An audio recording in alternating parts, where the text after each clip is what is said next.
What is up, Raider Nation? We're back on Black Monday, as they call it, and it is 7:46 p.m. And do you know where your head coach is? Huh. I know where mine is. He's still the head coach. Wowzers. I tried to wait for more information, but at this point, that's what we have. How you doing, Black? No, I'm good, bro.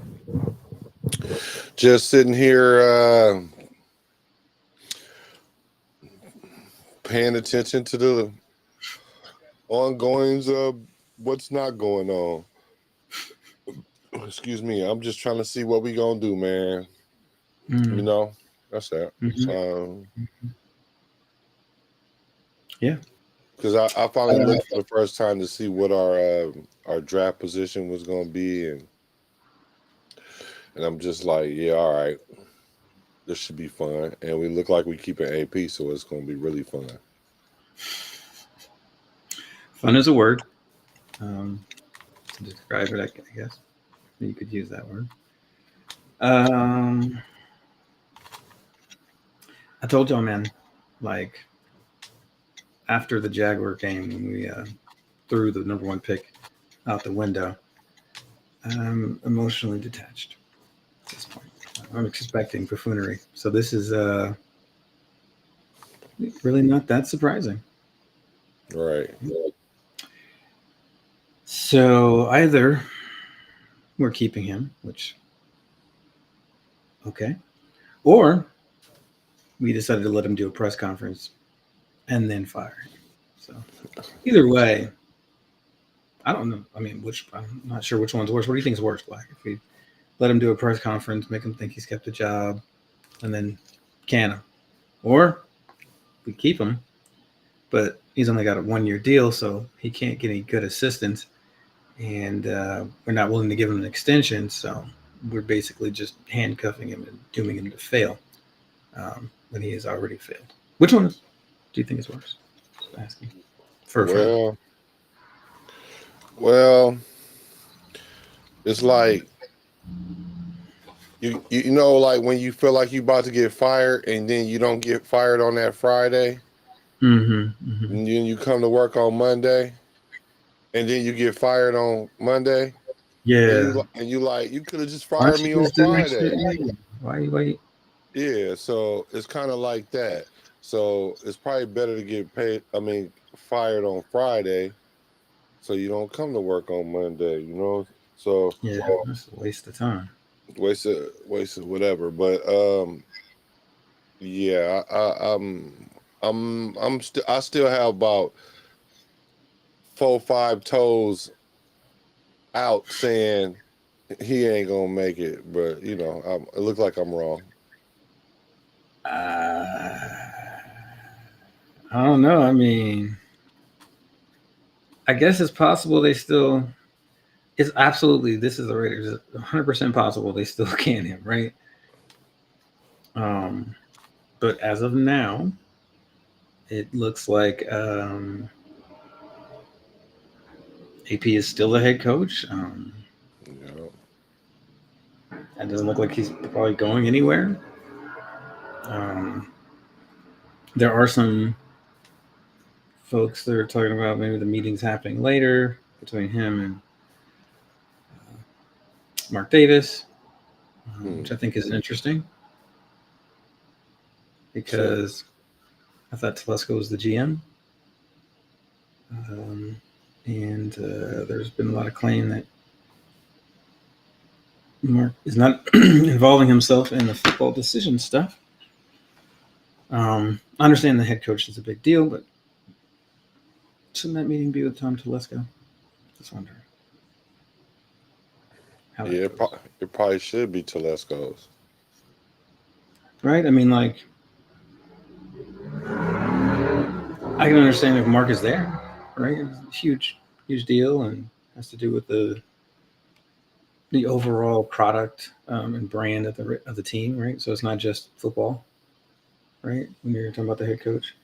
But I don't know. It just feels like it should be on him, on the GM, not something that's really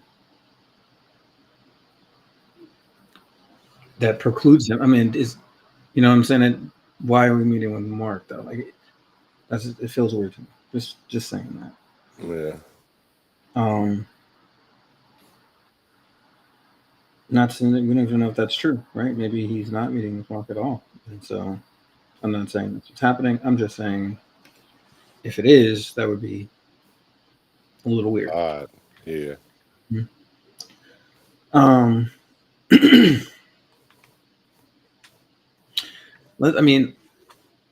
Let's just kind of play back the video so people can see what we're talking about while we are at this place. All right, so here we go. Let's go ahead and You're about your job status.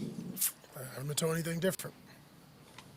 Do you want to get that cleared up ASAP, or do you? It's only coming from the outside. It's not inside the building. So, to me, there's nothing clean up until I hear it from inside the building. I heard that, but listen to how his voice sounds.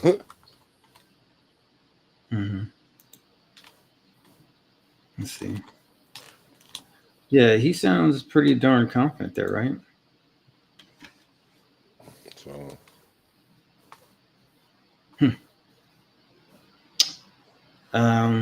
So who knows? I mean, but it doesn't sound like he's worried about his job right now.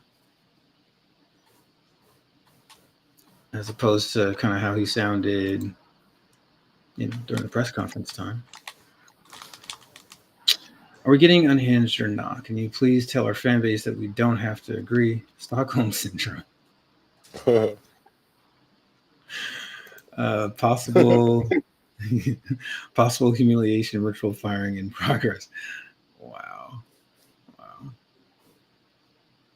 We do tend to fire people weird as hell though. That's why I'm like, this ain't over. Right? What'd you say? It ain't over.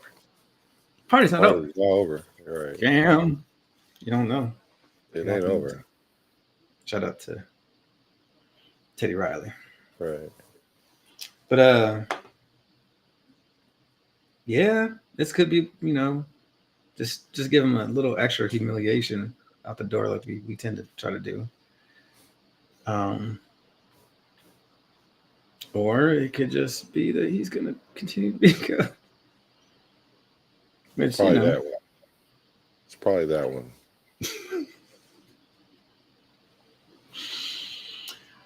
So let's talk about it, man.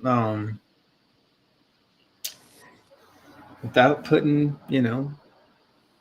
personal feelings into it, what does the team look like moving forward, assuming that he's going to stay the head coach? What are the positives, what are the negatives? Because at this point, he's still the head coach, right?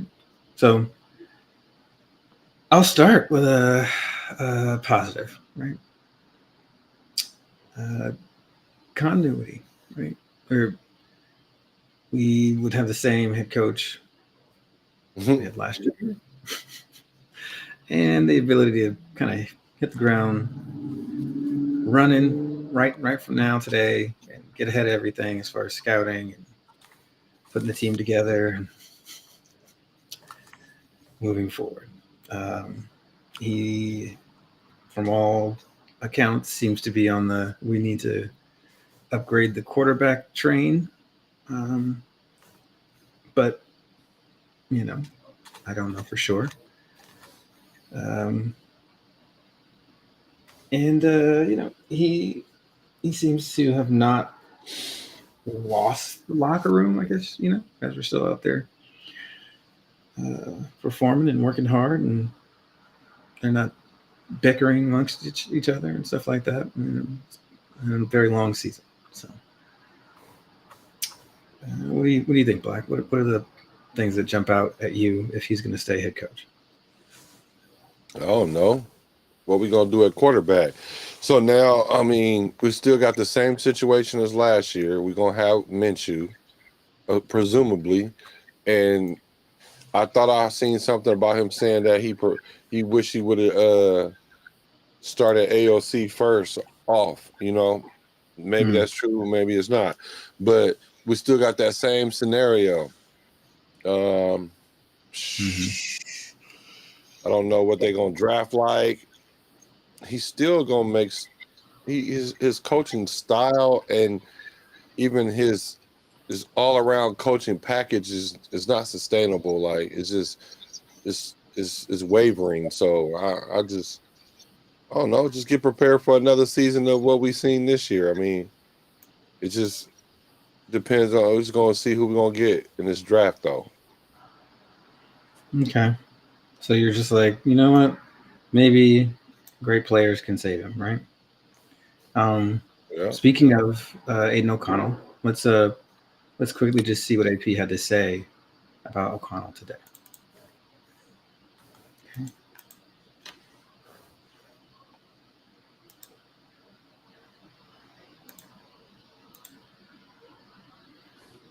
Do you need to go forward and keep looking till you know you have the guy? Well, I think with Aiden, I think what you're seeing is somebody that's finally played 17 games, right? That was his 17th game as a starter. I think you got to look at just the whole platform of it. Not one time has he went in as a day one starter, right? He's been either thrown in the game or coaching change or, bench quarterback. So what does that look like maybe when he has a whole offseason as the guy? So I think a lot of guys have to go into that evaluation. But I think what you see with Aiden, like we saw last night, some big-time throws, some throws we want to take back and not do. And, obviously he's still working on mobility. He got out the pocket again there. So there's work there for a young player that's going in year 3. Do you see making changes on your staff? No, not as today. Kind of big picture, not just roster, coaching staff, but what do you think you guys need to do moving forward to help turn things around? Got cut off there, but important point. He, it feels like Aiden has just gotten his really first chance to play through a rookie kind of schedule, 17 games, right? There's some word about like, what if he had a whole off season and everything was made for him? A lot has to go into that evaluation. I think that was pretty clearly him saying that's not my thing, but it has to be considered, right? Because you asked a question. But I think, based on what he wanted to do last year, which was word on the street is trade up and get a quarterback, regardless of who it was. I would assume he feels the same way again, right? He probably would be okay with us getting another quarterback in here, right? That we drafted. So, maybe that's another sort of positive. But yeah, he seems like he's pro giving Aiden a good shot, but also it seems like from his past actions and comments that, he would be okay with us getting a quarterback drafted in here. So, what do you think? Do you think he's from that? Does it sound like he's on the let's ride with Aiden train, as some people are saying, or? Yeah, man. It's AP being AP. So basically, right there, he threw Minshew under the bus because he's saying like, okay, well, Aiden didn't get a chance to be the day one starter. Well, he did get a chance. He didn't win it out. But if you want him to be your quarterback, just say that. But now you already put like one of your foot in your mouth before the season even start, because now you sitting there putting this projection that Aiden should be the day one starter. We don't even know who our next year quarterback who we drafted. We don't know who's on the roster already. So what if another quarterback comes in that's better than him, starts, and then we have a different same situation, different quarterback? It's all been set up by the lack of foresight by AP. So this is why I don't like him as being the coach. I was pro AP, but I'm anti stupidity though, and he's setting himself up for failure, hand over fist. So this is just one of the first things. Remember, I said this before the season even Well, right after the season ended, this was the first domino right here. The Aiden O'Connell thing already. Aiden O'Connell went out there. You made it sound like he played hella good. This boy, he don't know how to fall. He need to go take some ballet lessons or something because he act like he got to fall on his knees every time, and it looked like he about to get carted off every time. Like Well, he was carted off and put in the air cast and then recovered within a few hours. So. And then last game he got injured and then he fought through it. But I mean, like, come on, man. You're not gonna make it, man. He not. Remember, I said 3 games, right? You did say 12 quarters. He always in those 12 quarters he always injured. You know what I'm saying? So that's not good. That if we're assessing AOC as a quarterback over a year, we've seen him over a year now, and we should know what we have with him. We have somebody that can throw the ball if he get it out on time. Most quarterbacks in the NFL should be able to do that, really. But cool. He got the height, whatever. He doesn't rock the boat, whatever. But we also see the cons.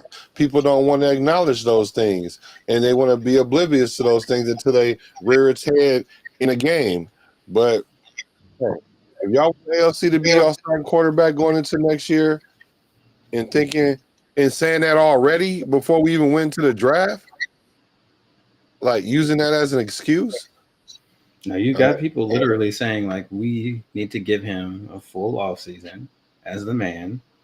Don't draft anybody, with that pick because they don't like any of the quarterbacks. They're all bad. And,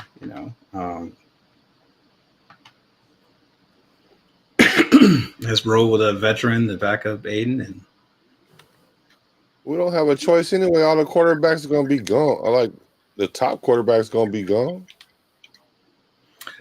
Not necessarily. And let's talk about it. So the Tennessee Titans are rumored to be in the mood to trade that pick. They feel they have too many holes to just pick a quarterback, so that's a possibility there. Cleveland Browns are saying the same sort of thing. But they have too many holes. They're going to go with Deshaun Watson, blah, blah, blah. So you could see a scenario where, I don't know, Giants straight up or something, and another team tries to trade up to 2, or I don't know how that's going to work out, right?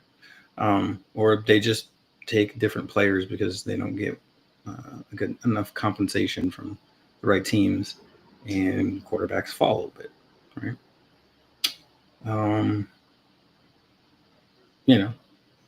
According to the fan base, Shedeur Sanders is a 2nd-round pick anyway, so he should be available, right? No. Hopefully. Don't be believing that. So essentially, that's like saying all the quarterbacks going to drop into the 2nd rounds, basically, except for maybe one. Like that's not what's going to happen. That's not what's going to happen. That doesn't even sound like it's logical. But apparently, Cam Ward is light years better than Shedeur Sanders, but no one can describe how. Exactly. Can't nobody describe how. That's the problem right there. Can't nobody tell me how.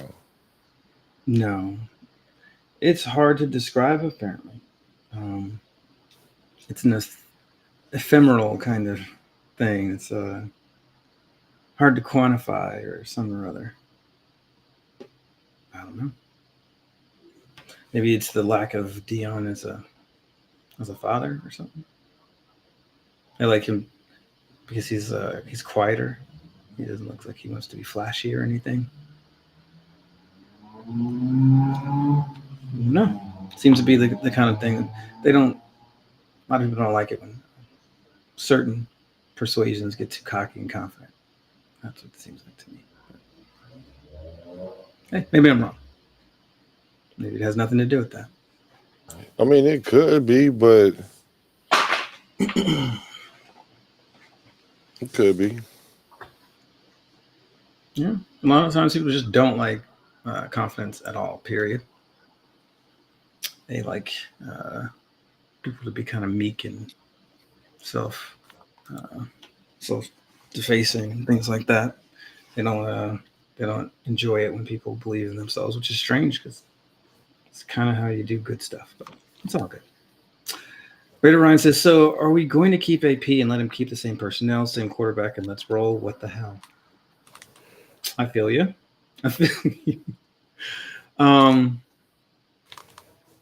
Maybe. I doubt we keep the same quarterback room. I think that quarterback room does change for sure. We have draft coming, free agency, so that will change things up.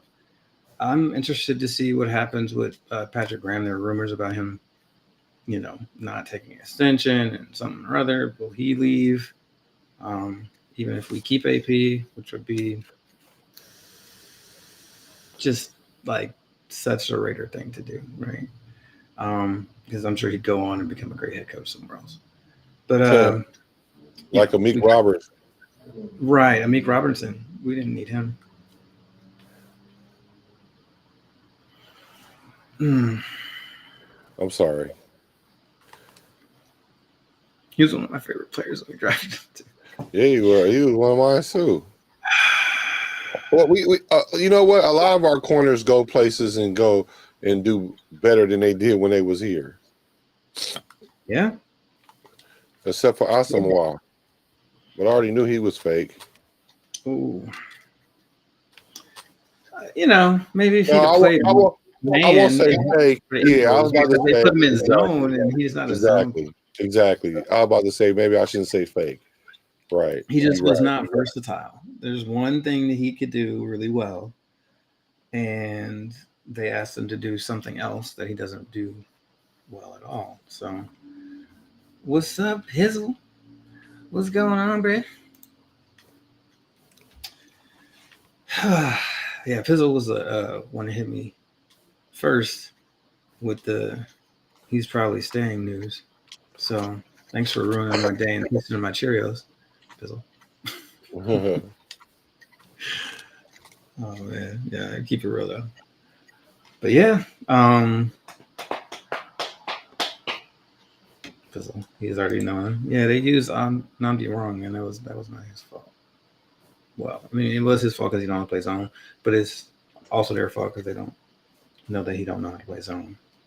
So they probably should have asked that. Well, I mean, once they figured it out, I mean, they should have did something.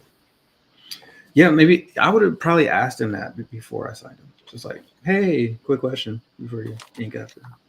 Do you know how to play the defense we play here or anything? It seems like coaches and teams are struggling with that. AP brought in a coordinator who apparently ran an offense that didn't work for his running backs or quarterback that he wanted to start. So that's just ask more questions, people. It's okay. But the way he even sounded though was like, "Are you going to change your staff?" No, like he didn't say that like very confident to me. He don't sound okay. Like they might stay, but I mean, just the way he sound like it's like you don't know what the hell going on. See, this is like he's just happy to have a job. Like he don't want to say nothing wrong, get cut. Me and my dad was talking about this, man. We were talking about yesterday. People don't care about these differences, between this or that. The other day, before the game, it was Saturday or something. Yeah, Saturday night. People don't care. They're in a different state, but the difference between, Long Beach or, fucking LA or whatever, right? But there is a difference between those places. Like Long Beach and Compton are not the same. Yeah. We all know that. We know that. Me and Pops was like, Compton, huh? So like, you from the West Coast. You already know what I'm about to say, man. Compton needs to be shady, bro. Shady. Okay, like yeah, game, bro. You're running game. That's what it seemed like to me. What you think? Like, is Compton shady? They be running that game, bro. Like shady, bro. Yeah. Yeah. I learned that the hard way. Mm-hmm. Yeah. So nobody's talking about the year Jermaine and Umar have with the Giants. They say he's their best O lineman. That's another one I didn't want to let go, but hey, you're gonna lose some players in free agency, right? Sometimes you lose good players. There's not much you can do about that. Do we have the money? Yeah. But we decided the roster spots were better suited for Andrus Pete and Cody Whitehair to try to get some more competition on the O line, right? I think Luminor could have just played a swing tackle and guard himself and probably play better than them, but yeah, who knows what the money differences were and that kind of thing. I know people were like, we had all this money, we carried over money, and we're gonna need that carryover because have you taken a look at the free agents that the Raiders have this offseason? Did anybody in the chat, maybe you guys been looking at that? Because it's pretty extensive. Did you see the list, Black, of like who's the free agents that are coming up for us? Nah, I saw a list of people we signed though. Of people that we signed or pre-signed or whatever they call that. Oh, like gave it a contract extension or something. I forgot what they said. They intend to sign them at the beginning of the signing. So I guess they gave them an offer already. Who is that? It was a bunch of maybe practice squad players or I know Christian, the receiver Christian. Christian? Yeah, he was on there. Let me see. Okay. Yeah, I think they determine like future stars and stuff like that pretty early on here. So I could see that. Let's see. What does he say? Ever notice Raiders podcasters always talk about shifting the O-line around? I think the only team with that shifty mentality. Most teams groom no Diddy O-linemen. We gotta put no Diddy on the word grooming now. That's crazy. So versatility in an offensive lineman is good. You don't want. It's not so much that we want to move everybody around. It's just that we want players that can, especially as backups, that can play, more than one spot. Because when people get injured, you don't know where it's gonna be, right? But yeah, I mean, we shouldn't be moving guys too much. But that's what happens pretty much like on O-lines that are in flux or not settled. As long as I've been watching football, there's been, is this guy going to start here or there? You can kind of tell who's going to be a better team because they already know where their O-line is going to be. You're not shifting guys, right, or worrying about that. So it's a mark of a team that doesn't have things settled. It doesn't have the talent to have everything settled out. So, you just you hope you get lucky with some better play from guys as you're kind of moving things around. But yeah, I hear you. So we have Adam Butler, John Jenkins, Malcolm Kuntz, Kalavon Chason, Robert Spillane, Divine Diablo, Nate Hobbs, Darnay Holmes, Trayvon Merrick, Marcus Epps, and IPM, Isaiah Pullman, right? I don't like that nickname for him. We also have Alexander Madison, Amir Abdullah, Terrence Marshall, Harrison Bryant, Andrus Pete, and Cody Whitehair. All right. And so those are all in some way free agents. Isaiah Pullman was a restricted free agent, so a lot easier to maintain or bring back or whatever. But I mean, you look at that list, and Adam Butler, Malcolm Kuntz, Kalavon Chason, Robert Spillane, Divine Diablo, Nate Hobbs, Trayvon Merrick, and Isaiah Palmau, along with probably Harrison Bryant and Terrence Marshall, should all be brought back. Madison, Abdullah, Pete, Whitehair, and John Jenkins. I think we can, let them Marcus Epps as well. Yeah, Holmes, I was not a big waiting deal. for that name. Mm-hmm. I was waiting for hear Epps. Yeah, I think those guys can not be retained, and it's probably the best move. But there is a lot of names I just listed. Butler, Coons, Chason, Blaine, Diablo, Hobbs, Merrick, Mao, Marshall, Bryant. So, the cap space thing is okay, but then like how many people have to be brought back, right? So, you know, um, shout out. Yeah, so like the cap space is not like as plentiful as it looks when you got that many people that need to come back on your own roster. Exactly. We might have to spend half that cap space just signing our own players, right? And then you got 50 or 60 million left over to spend, right, on normal free agency, and then you got to allocate 10, 15 million for the draft at least, right? Pick a quarterback a little bit more, right? So we have good cap space, right?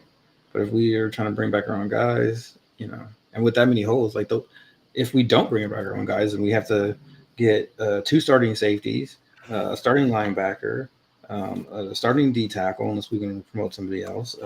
Probably a starting edge rusher, linebacker. You see what I'm saying? Like, we'll bring them back. We have to. Yeah, I think it's most likely that I mean, for financial reasons. I mean, like, and just for a whole gelling of the defense reason. Like, why would you? I mean, we weren't where we supposed to be this year, right, on defense, but we wasn't far off because we started playing better at the end of the year. Mm-hmm. And we were injured a lot, so that's one of the things that right. AP keeping his job, right? Is like the injury rate was so high, right? Right. So, hey, I'm just keeping it real. I mean, we did have a lot of injuries, but I feel like the coaching was pretty apparently bad before anybody got injured, really, and you could actually blame the Wilkins injury on coaching, as far as I'm concerned. Because why are you letting players jump on each other when they're surprised? And these are grown ass men. Like, no, take that horseplay shit somewhere else. I mean, that shit don't even fly in Pop Warner. So, Pizzle said we had 120, and so yeah, we might have to say spend 60 on just keeping people. I can see that. I'm gonna do a free agent show, and we'll talk about what these guys' projected numbers will be, and we'll probably take to keep them, and then what that means for the cap. And we'll do all that mathy stuff, and then see what we got left, and then we'll let you guys weigh in on what should we spend that money on. Because I'll have some ideas, but you guys probably have your own, and I'd like to hear from the brilliance that is this chat. Because this chat, man, you guys, god damn it, you make me cry. I swear. All right, so we got more here. My friend told me that the Raiders fans have a gang mentality with LA, Bay, Vegas regions, and never thought about it that way. I mean, like a mafia, like we family. I mean, I know it's kind of true that like if I see a Raider fan in a fight with just anybody, I'm probably jumping in for homie. Like I don't even know you, but yeah. But ain't that everybody?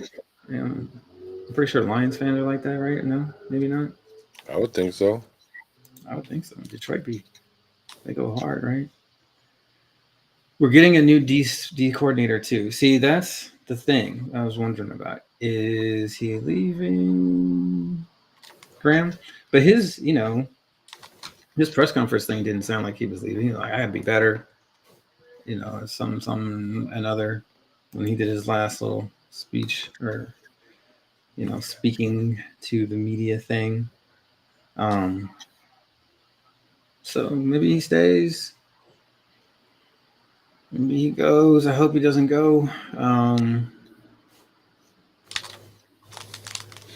You might as well say he wasn't the problem. I mean, like it was a bunch of problems. So don't start snatching pieces now. Let everybody get their fair chance. Free off season, no excuses off season. Mm. Give everybody their fair shot. Yeah, I think we need to do what we got to do to bring Graham back, right? Like, don't you think that's important that he stays, or is it just me? Like, no, it's very important. Yeah, I don't think we need to switch defensive coordinators if we're gonna keep the damn head coach. And the only good thing was the continuity. Please don't then. Yeah, exactly. Don't start. Throw all the continuity out of the way, because I would be like, okay, he was doing the worst of both worlds, which is what we tend to do. It's a phrase I came up with being a Raider fan. Worst of both worlds. It's not often you can do that, but we find a way. We really do. So, yeah, no, like I hope he stays. He said, "Our organization is a shit show." I meant, okay, so like with this show is not a shitstorm. Thanks. I was worried about that just for a second. Thank you for the clarification. But yeah, yes, that's kind of the whole thing that I've been trying to say ever since we did the whole let's throw the number one pick out the window. So, but now that we're just gonna ride the AP is the man train, and Aiden O'Connell is a starter until he's not again. Right. I'm gonna tell y'all who we should get. What's that? We need to go get that Tanner guy, McGee. Tanner McGee. Is he showing out from Stanford? Big sucker. He's like Aiden O'Connell if you made him even taller and more accurate. Oh yeah, and more mobile. Accurate. Yeah, that too. Okay, like a better Aiden O'Connell. So if y'all like Aiden O'Connell, you're gonna love. I went and found y'all a quarterback. Notice I haven't gave y'all a quarterback all year long. I came back with a quarterback for y'all. Remember I said this before the season started. Tanner McGee. Need to get you a California quarterback. California quarterbacks are trending. Stanford man. Tanner. He has a rocket for an arm. You want a big armed, tall, strong quarterback. Okay, now this is it. He can and he's accurate. Very much so. So I saw him throw a pass that I ain't seen Aiden throw. I didn't even see Minshew throw it, but he was closer to throwing one like that. But he accurate and I like what I saw from him. So I'm gonna start looking into him. Where's he at right now? Philadelphia, third string. Really? Gotcha. He started this last game. I was looking to see if Saquon was gonna play, and he didn't. And I sat there and watched the game anyway because they was talking about this dude, and I'm like, Then I saw this throw he made, and I was like, oh, that's next level, like next level. Like a dude was running an out route, and the linebacker was on him. So instead of throwing the out to the boundary, he threw a back shoulder of the linebacker as he was breaking, like he already anticipated it, and it went right by him while the defender was going this way to the receiver. And I'm like, oh, he ain't doing it like that. Let me sit here and watch him play now the game now. And I was like, yeah, okay. Yeah, he showed me enough that he can compete here for sure. He said here. He can compete. Okay. Well, I mean, like I said, dude was somebody who was a talented player in college. Um, he's got a report very similar to Aiden, but like just like I said, a little bit stronger arm, a little bit more mobile, that sort of thing. So I don't know. This is our archetype for the quarterback now. We're gonna zig while everyone else is zagging, I guess. Um, or we need one quarterback like this on every roster while we have the other quarterback be like a mobile, you know, play breaks down guy. Just because we don't want to have two of the same type of quarterback, that would be crazy, right? So we'll see. We'll see what we do there. But that's interesting because like he is, you know, one of those kind of more talented, you know, backups out there, and hopefully, and like you know, Howie Roseman picked him. So the Philly GM is a pretty smart guy. So maybe, you know, that he ends up being, you know, one of those dudes or whatever that gets drafted a little bit later, but then ends up, you know, really, you know, making an impact. I can see that. You know, Jalen Hurts, well, he runs around and stuff. There's an opportunity probably for him to get more run than your average, you know, backup quarterback or whatever. So interesting. I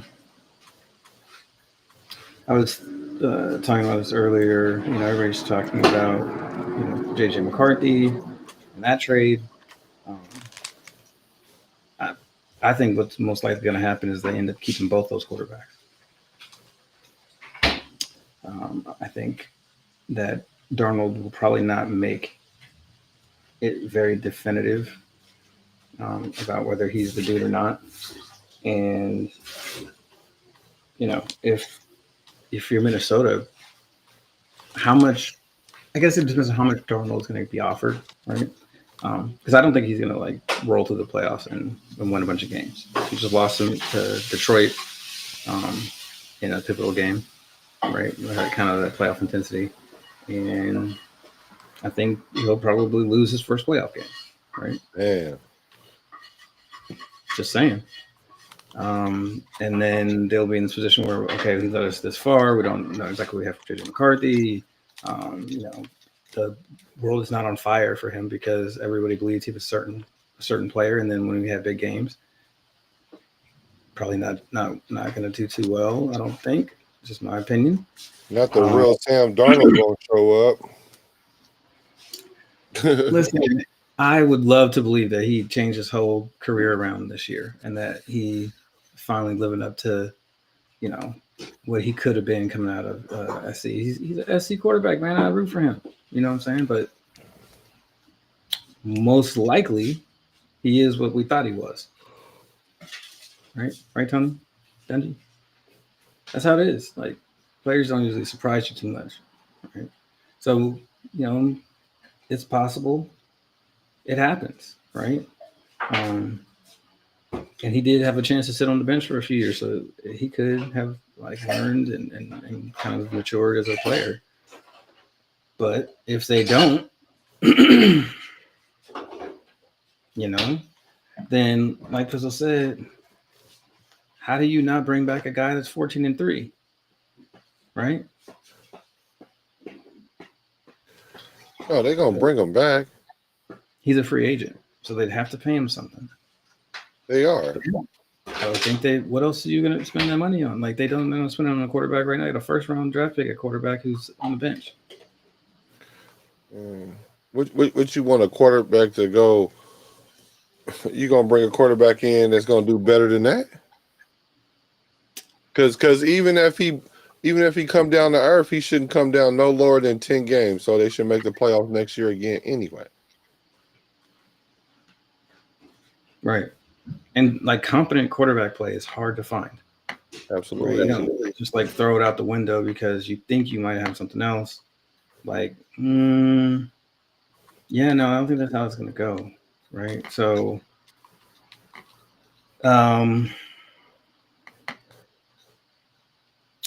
let's see here.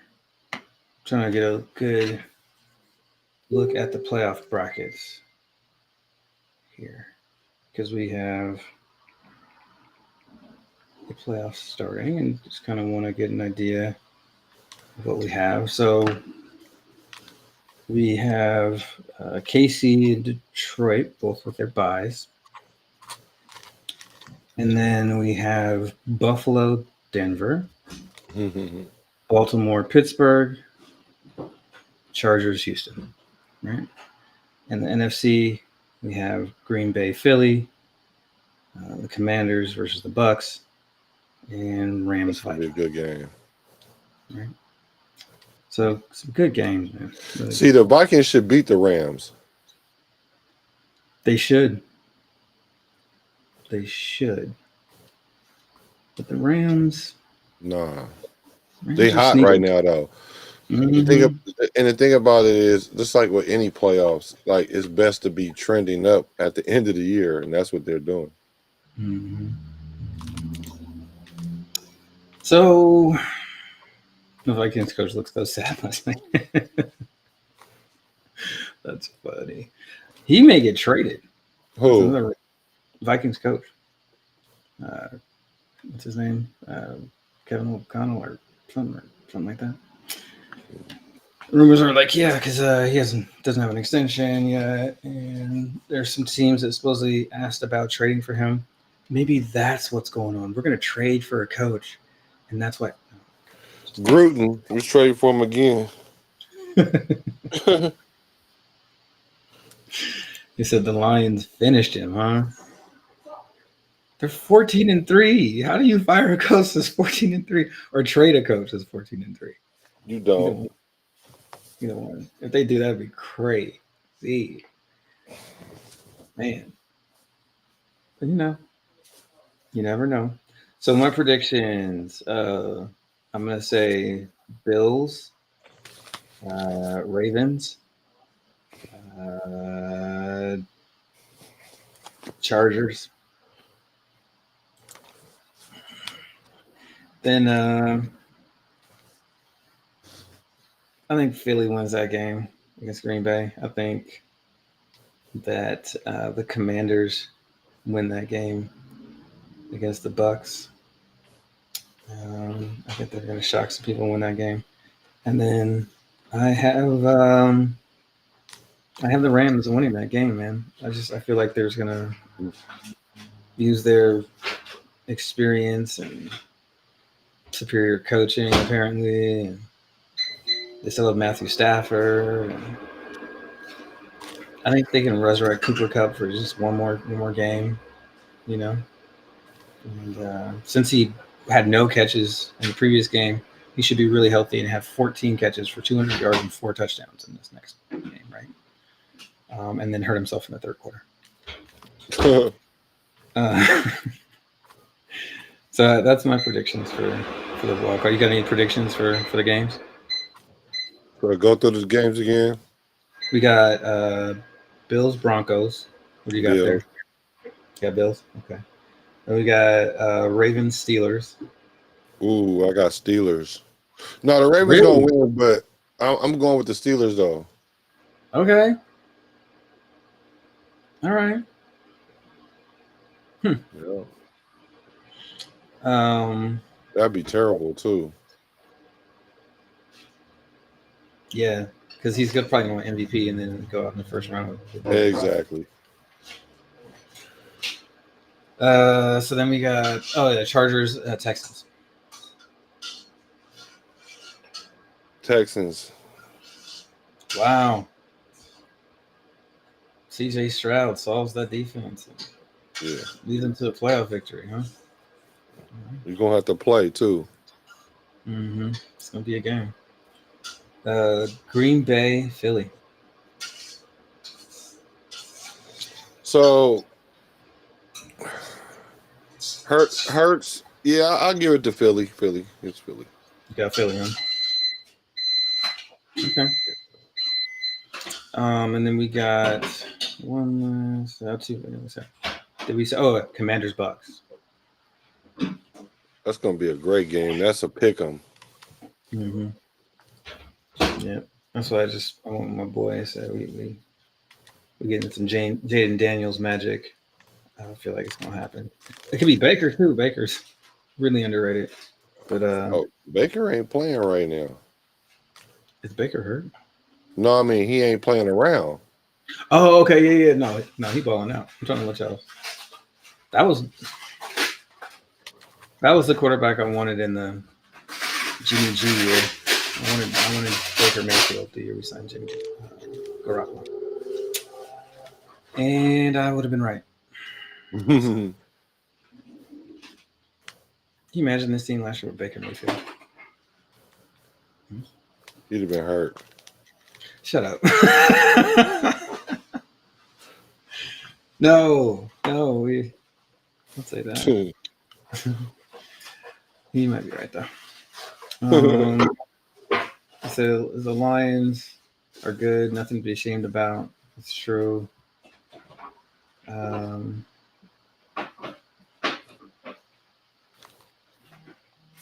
Let's see. Fuentes says Bills, Ravens, Texans, Eagles, and Bucks. Okay. It's here forever. So if you're wrong, everyone will know. What else does the chat think about the playoff games? Huh? What you think about that? Okay. So, who is the most important free agent for us to bring back? We cannot lose this dude out of our little crop here? What do you think? Shoot, look like Malcolm Butler. Adam Butler? I mean, Adam Butler, yeah. Hey, that guy, since week 1, Pro Bowl play. Like, he's been playing like a Pro Bowl player. And then he had a really good season the year before that. So, I could see that. Man, for me, I feel like it is. It's a toss-up to me between like Nate Hobbs and the Butler kid. I feel like Nate Hobbs is such a solid player. Like, hard to find slot guys that can, flourish like that. He makes play every week. He is like relatively healthy for a player that plays this position. He's had ankle injuries is pretty much is all that ever taken him out is, twist an ankle or get COVID or something. And I feel this one too. Like, I almost said Merrick, right? Because he definitely need to come back. He has to come back, right? And then there's also Spillane. Like, that's who got to come back. Can't lose Spillane. You know what I mean? So there's some guys, kind of at each level, right? Butler, Spillane, Hobbs and Merrick. I think those 4 at a minimum need to come back. And then you got the other guys. I think Diablo needs to come back, right? Like, yeah, you can't let Diablo go. Right? Like, we saw what happened when we tried to play with somebody else. That's crazy. You never know what you have till it's gone, right? That's crazy work. And he sat down, and it was really apparent what we have, because just a replacement player level linebacker looked like dog doo-doo trying to, fulfill his role, right?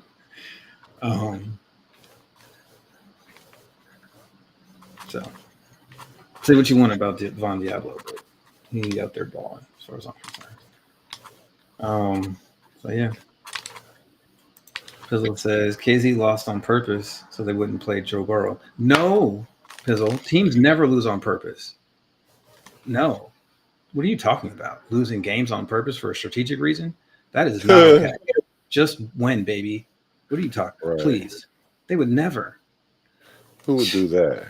What? So unprofessional. None of that. Don't you suggest a professional sports team?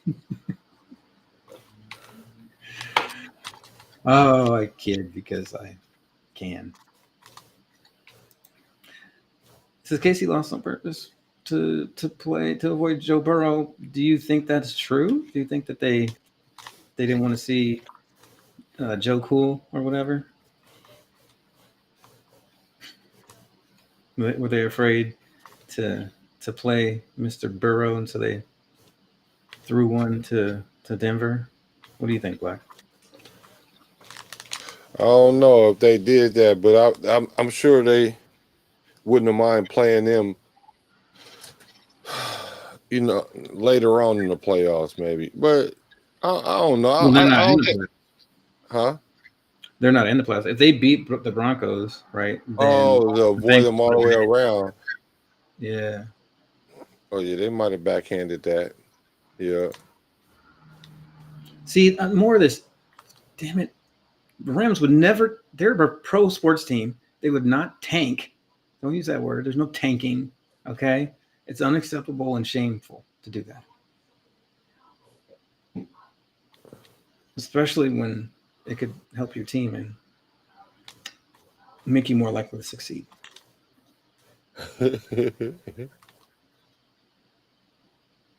Anyway. Merrick. Let's talk about Merrick, man. Like, how good is he?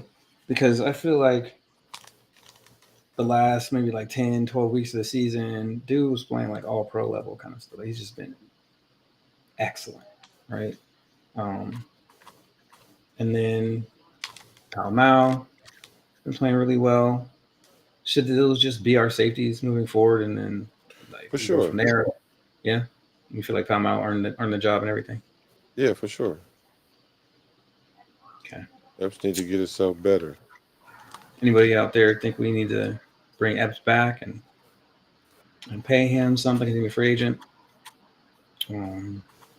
Should we go out and get Javon Holland instead?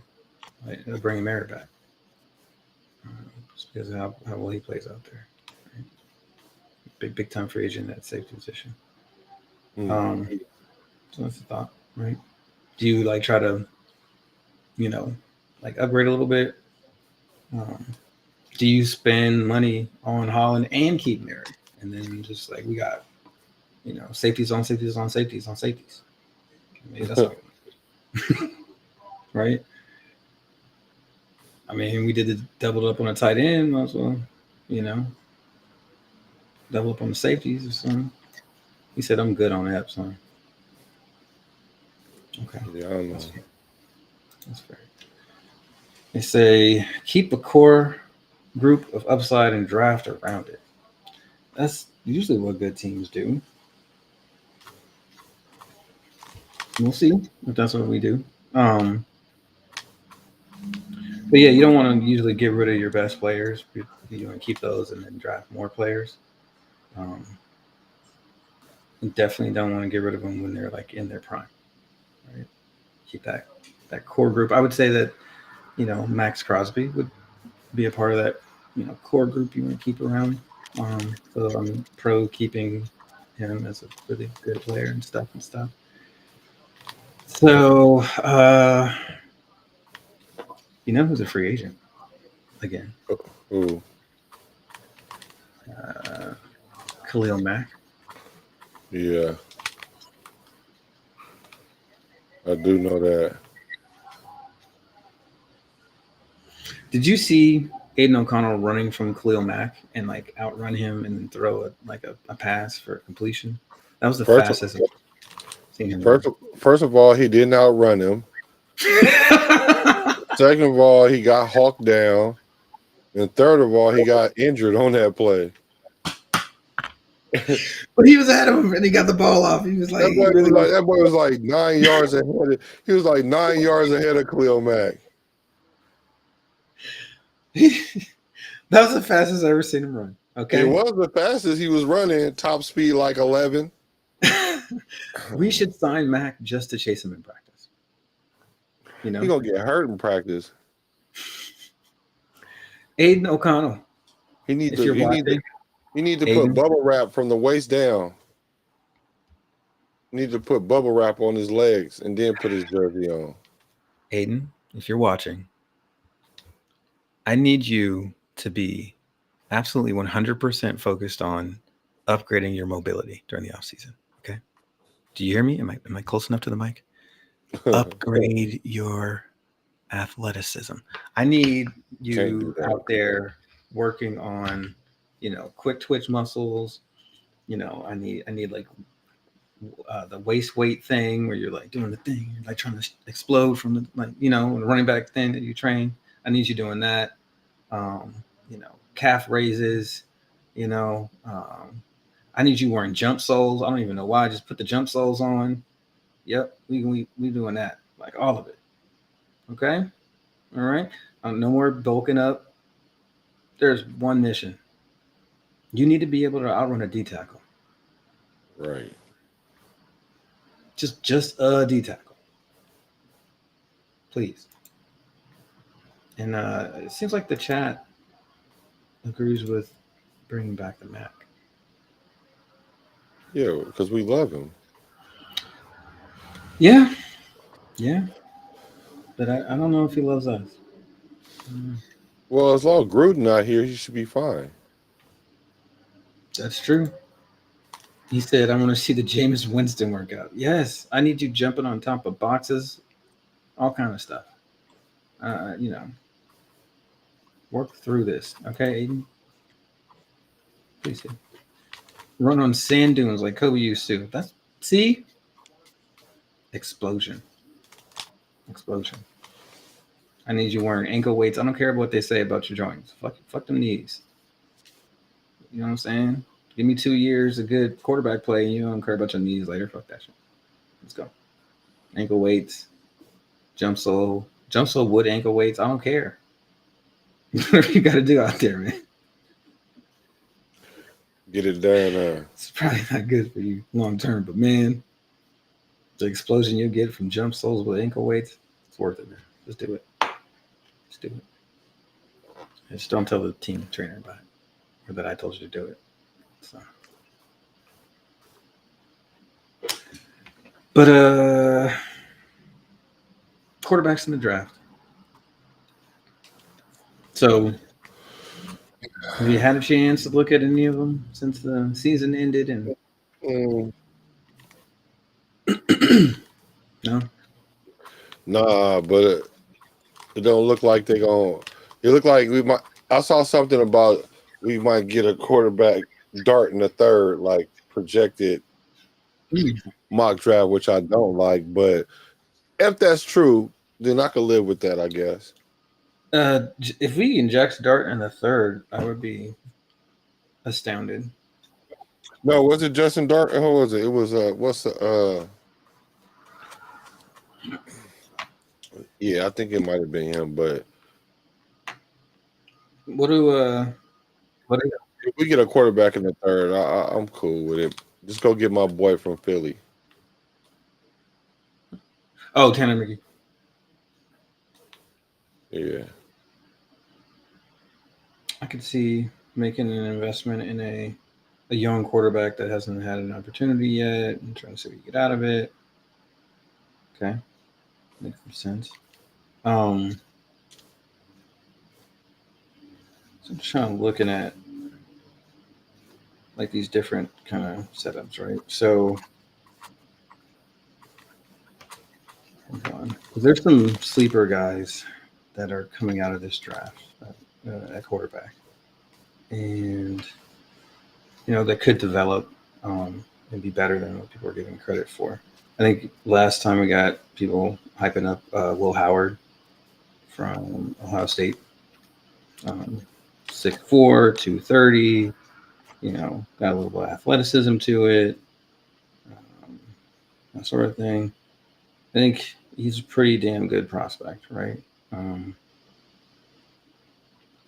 The Riley Leonard. A lot of people are really starting to get on the Riley Leonard train. So we'll see what happens with him. But another 6'4" kind of quarterback. Yeah, he's Yeah. faster.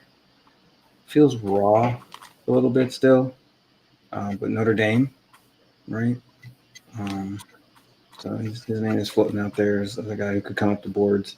The O'Rourke kid from Indiana, he may go up the boards, 6'5", 230, right? And pretty mobile, probably like a 4'6", 4'7" ish, or something like that, right? So can move a little bit, maybe 4'7", 4'8", right? But still not horrible. He's faster than Cam Ward, so I think there's been a lot of kind of misnomer with like what Cam Ward is, right? So he's not really like a running quarterback. He's a scrambler, but like Shador is faster than him. Quinn That's not Ewers good. is faster than him. Okay, That's not good. him and Carson Beck, like about the same. Okay. No, I think they said we was gonna get Carson Beck in the third. Okay. I wish there was Jackson Dart instead, but okay. I feel like Jackson Dart is probably going to be better than Carson Beck, but Carson Beck is 6'4", 220, prototypical quarterback size, good arm strength, all that good stuff. He looked like he was going to be the guy at the beginning of the season. He had a better sophomore year than this year. I mean, a junior than this season, which is you don't want to see that from a quarterback. Also, University of Houston's quarterback Donovan Smith. I started watching them when I was down University of Houston when I was down in Houston, and kind of keep my eye on them because they do have a program down there. I know people forget they exist, but he's toolsy. 6'5", 235, arm. Running around, being looking like he's probably him and Milroe probably two fastest quarterbacks in this draft. Right. And Riley Leonard too. Riley Leonard's pretty damn fast. I think Riley Leonard might be the fastest, which is crazy. But we're gonna have to kind of break these guys down in case we're not able to get in the Sanders Ward conversation. Two to tango, and if we can't trade up, I doubt one of them falls to 6. You never know, But especially if somebody comes flying up the board, if maybe other scouts fall in love with Will Howard or Jackson Dart or something, and those guys move up some, maybe one of those two falls. I think they're probably the first two quarterbacks off the board though, right? And it would take a lot to get from one of them to get to 6. So just saying. Somebody brought up Jalen Milroe, and we talked about how he's one of the faster quarterbacks in this draft. Okay, so Milroe, I just feel like he never picked it up, man. Like I don't see the processing, right? He's like he's way further behind than like JJ McCarthy. Like maybe in a year, he's like, what was the kid that came out of Tennessee last season? That quarterback. I'm trying to remember the dude's name.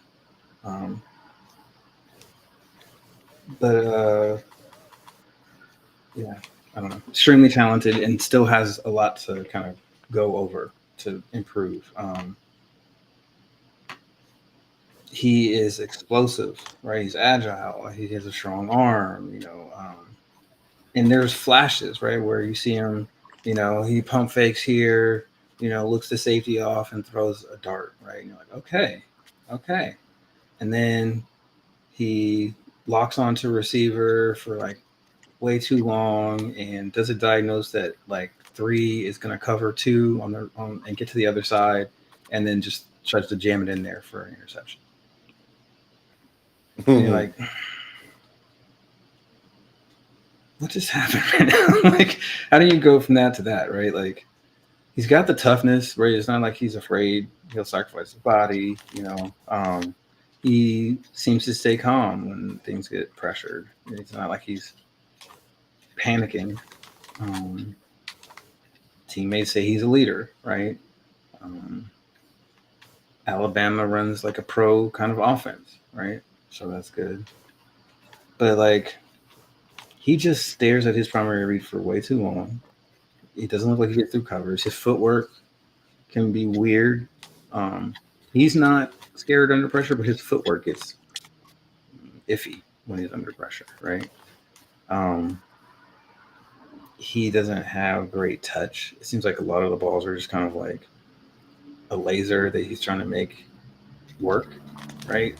Sometimes that's just not how you complete the ball. You layer some balls between people. Sometimes it doesn't seem like it's there very much.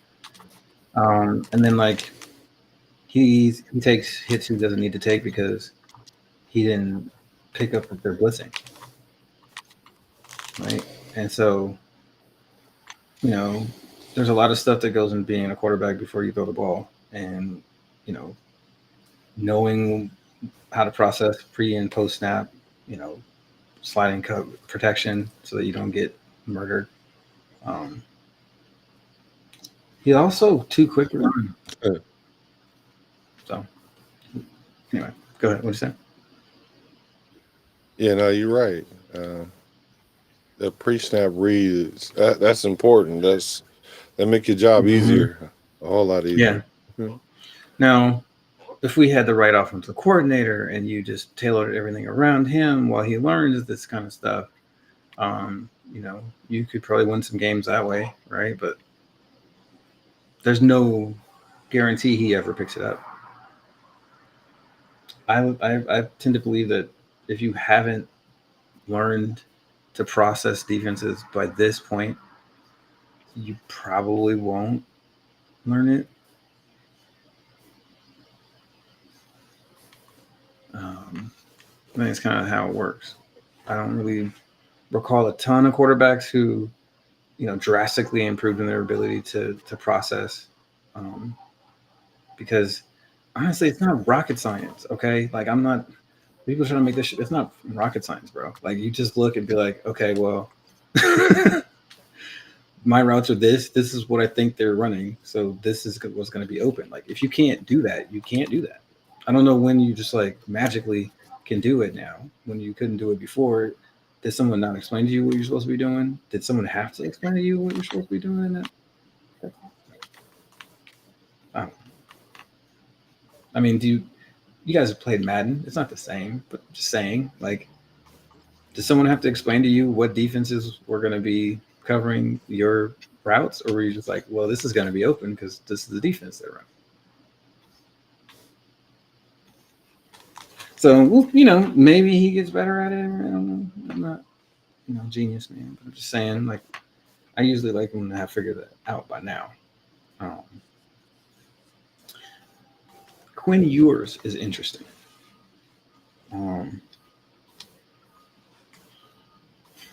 He hurt himself. He's had the whole kind of back and forth, kind of between being starter and not the starter. And, he was highly recruited. He like tore it up in the Big 12 championship in his junior season. Like 450 yards and like 5 touchdowns, like against Florida. He's done some really kind of dominant things out there, like in some hostile kind of environments or whatever. But the loss to Georgia,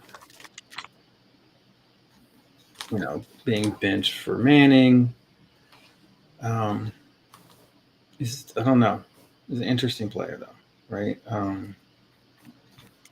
He is, one of those point guard type quarterbacks, right? Like he's definitely a pocket passer. He's not overly big, fast, or anything like that. But make things happen, throwing the ball around, right? I think he's better than like a Kenny Pickett, right? He reminds me of what I saw from like Clayton Tune from Houston. I don't know if you guys know Clayton Tune. Remember that name? But yeah, he's really good with timing and touch, and hitting those intermediate throws, and he has a nice little sidearm motion that's good, and like good little quick motion, and he gets some good velocity out of it. His arm isn't like special, but it's good. Yeah. He's got good placement and stuff like that. Multiple arm angles, so he can do some stuff when he's moving around. Handles adversity well, right? Played extremely well on the road as a college player. Now, the things I worry about are the Georgia game made me feel like there's something up with him and pre-snap, and what he's recognizing there. He seems to be a little like weird about the pocket. Like he either bails too soon or doesn't kind of move around the way you want in there. It's very noticeable when you look at the other guys like Shador and Cam Ward, who are extremely advanced at pocket manipulation, right? And then scramble play. I think that he can bail him too early or just not navigate the pocket really well. When you get complex on defense, his processing, I'm not sure about it. He doesn't have a special arm or anything like that, so it's not like he can just like gas one to the sideline from the other hash and like out throw the coverage or something. It seems like he goes to the check down a little too soon, right? Like you got more time, like maybe extend this play. But he doesn't really like have improv skills like that. I feel like when the play breaks down, he's like, "Oop, hit that check down, and we're good," right? So, yeah, that's my viewer's take. Have you got a chance to see him play at all at Texas? Yeah, a little bit, but not enough to make a solid assessment. Mm-hmm. Here, you take over. Wait, hold on, okay? Yeah.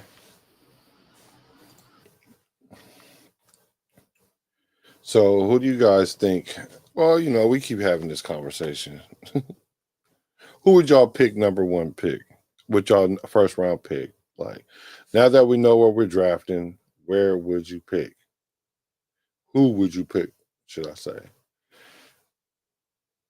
I saw a cornerback on a mock draft.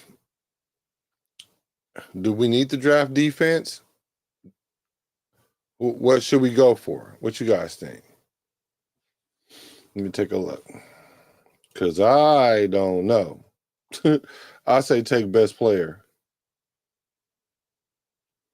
Just take best player. Because it seems like we're still all over the place. And I don't like that. But they must have a plan. We just don't know it. We're just not privy to the information, which is fair. So it's always that.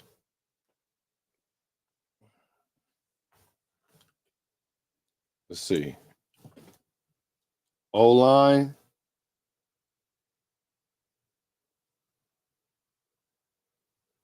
O-line is not a bad pick. I wouldn't say O-line. O-line is probably good. Because we do have two rookies that, look like they're going to really be a part of our O-line. So we need to gel that. Hopefully our boy at left tackle can come back, and he was hurt this year. Had the worst year of his career. Definitely was one of the worst. I wonder what his PFF grade was. Take a look. But O-line might not be bad. So that way we could at least build the O-line, and then when we do get a quarterback, at least the Lions gel like a year or two together, because this was a trying year for the O-line. The rookies definitely got a lot of trial under fire. We've seen a lot of different things. So I like to think that, DJ Glaze got some good experience this year. He played like half the games. I didn't really hear a lot about him. Was he injured at the end of the year? Because I didn't hear a lot about him. And that might be a good thing. Just like I didn't hear about JPP, though. Well, what's the name? Powers Johnson, JPJ. I didn't hear nothing about him last game either, which could be a good thing. So, O-line is good. I can go with O-line. Make sure y'all hit the like. Make sure y'all hit the like button. McMillian seems to be a freak. What position he play? I'm not the most read college coach or watcher. I think I'm a coach. Because, sometimes that don't translate to the NFL. And so once I start seeing a little bit in the NFL, then I'm like, okay, where'd he go? And then that I kind of backtrack from there. So that's how I kind of play that. That's how I play that. So what are y'all overall thoughts right now? Let's do a mental health check. Let's do a Raider mental health check. On the scale of 1 to 10, with 10 being freaked out, what number are you right now? What number are you?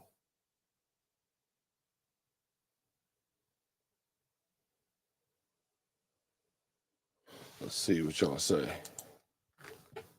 I don't like college either, but he's a receiver. Okay. I'm gonna have to peep him out. I know, right? I got the AP look. But AP be looking clueless, though. He be looking like he don't know if he coming or going. You said McMillian. So it's McMillan. But I'll take the million, too. Right. He's a receiver for Arizona. A McMillian? Mm-hmm. Give me a McMillian. McMillian, yeah. Like, tall as hell, man. He like 6'4", 6'5", something like that. What's his 40? Probably like Fofo. Let's see. Fofo? Not bad. Yeah, he's fast. Let me see. Yeah, that's good. Okay, 4'5", 4'47", 37-inch vert though at 6'5". 4.47 is good though. I can go with 4.47. Mm-hmm. When you 6'5" and you got a 37-inch vert, yeah. Yeah.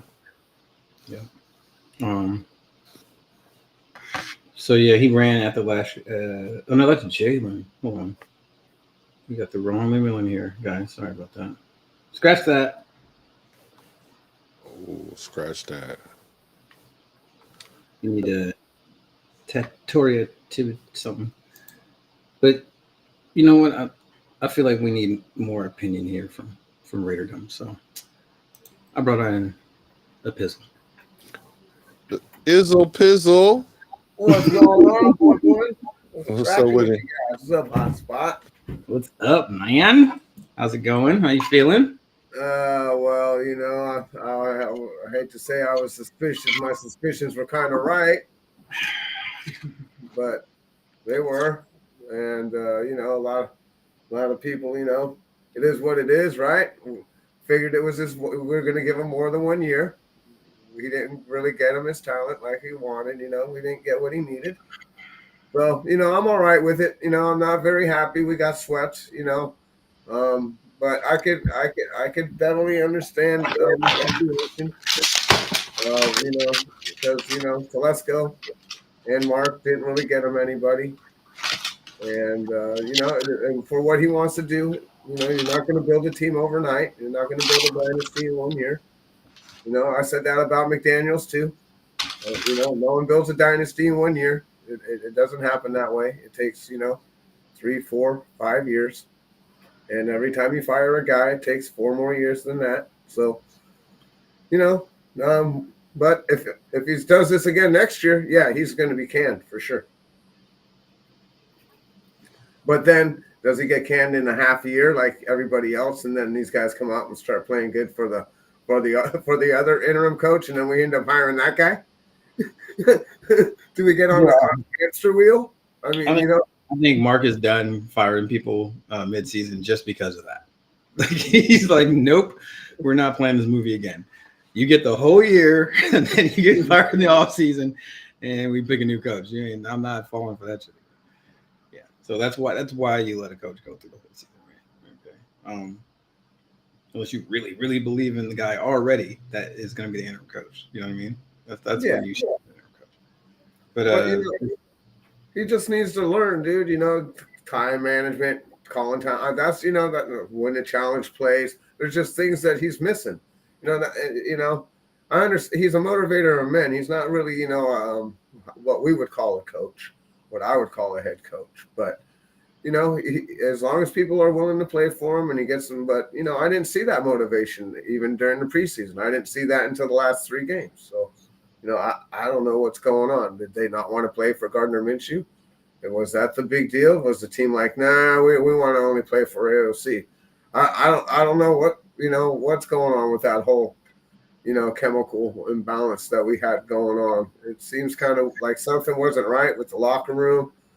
It's like, I don't know. It's just hard for me to put a finger on, It was just kind of, they just played different in the last 3 or 4 games. I mean, I get it, right? But everybody was like, well, AP's, they're going to fire him, so he's screwing us for the number 1 pick. But he wasn't going to be fired.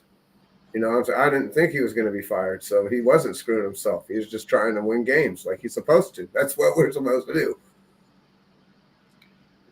Yeah. Yeah, I mean, that's why the Eagles tried so hard to win that game. Well, I didn't see the Eagle game. Kansas City worked really hard to beat Denver, didn't they? Yeah, I didn't. Yeah, no, I Kansas City definitely, like I said, they took the back seat on purpose. They didn't want to go see Joe Burrow. They want to see a guy throw 5,000 yards and 43 touchdowns. They don't want to see that guy with 9 interceptions. Yeah. They already got to go through the guy who threw like 40-something touchdowns and 4 interceptions. Exactly. So. You know what I mean? And their quarterback didn't make the Pro Bowl. Yeah, I know. Mahomes didn't make it. Imagine that. 15-1 and didn't make it. Falling. Yeah, it's kind of weird. Yeah, he's starting to age, just catching up to them just a little bit. Just to clean things up, McMillian looks like he's about a 4.6 guy. We'll see. So, but he is a baller. Maybe he runs a 4.5, which would be a big deal. So that's kind of the difference between where he gets drafted. But I hear what you're saying, right, about the coaching situation. Injuries, right? Obviously, we didn't have a starting quarterback or starting everybody. Well, hold on. Everybody thinks we had a starting quarterback. Like, if we would have started AOC, we would have won 8 or 9 games or something. No, we would have won 5 or 4 or something. Listen, I'm just saying that's what some people say. I don't say that. I'm not saying that I agree with that, but some people say that. You know what? No, we wouldn't have won 5. Maybe we won 5, but it'd be a different 5. We'd have lost those first 4. That's for damn sure. Yeah, I'm not. I don't know. I just don't see him. I see him injury prone right now. Right, he'd have been hurt by week 8, and it'd have been all bad. He wouldn't have been coming back and forth like that. It'd have been all bad, bro. It would have been like 3-5, and then start losing hella games, like 6 in a row. Like, it's all bad. Mm-hmm. I'm with you, Pizzle. He injury prone. I think right now he's injury prone. Like I said, if that's what they want to roll with next year, then he's gonna probably it's probably gonna be another long season for us. I don't really see them changing anything up. I just see them keep moseying them along, putting pieces together. I mean, who are you going to go out and get on the free agency market? You want to bring in Aaron Rodgers? You want to bring in Derek Carr? You want to bring in Kirk Cousins? You want to, I mean, who do you want to bring in? There's no one out there. We got to draft one. We got to trade up and draft a quarterback. That's what we should get a quarterback. I agree about that, but the thing is you got to get somebody who wants to dance with you. Yeah, because we threw away our own control of our own destiny by those really important wins against the Jags and Saints. I agree, but listen, you got to win the games that you're supposed to. When they give you the turnovers, right? We know we talked about this. You don't have to win anything. It's a game with winning turnovers. That's the only game. The only game that we won that we were ahead on turnovers. Turnover turnabout is fair play. If they can turn it over to you, you can turn it over to them. You know what I'm saying? You don't have to pick up that phone. Just like act like you're trying to pick it up and just kind of kick it. You know, like oh no. You know, we don't want it. Oh darn. You know, if you're on defense, just like try to recover, knock it out of bounds. Oh darn. You know, stuff happens. Yeah, well, somebody didn't get the memo, I guess. No, they didn't. I didn't write the memo. That's what the damn problem is. There was no memo. In the AP presser, he says he's running it back with current coaches, predictions for the Turners, AOC, and PG next year. Yeah, well, I told you about Minshew. Minshew's going to be back. I don't know why no one understands that. Right. For 2 years and he's making $12.5 million. That's what I said. Like, so we're gonna start all over again next year, except for we're gonna start AOC, but we don't even know what quarterbacks we have.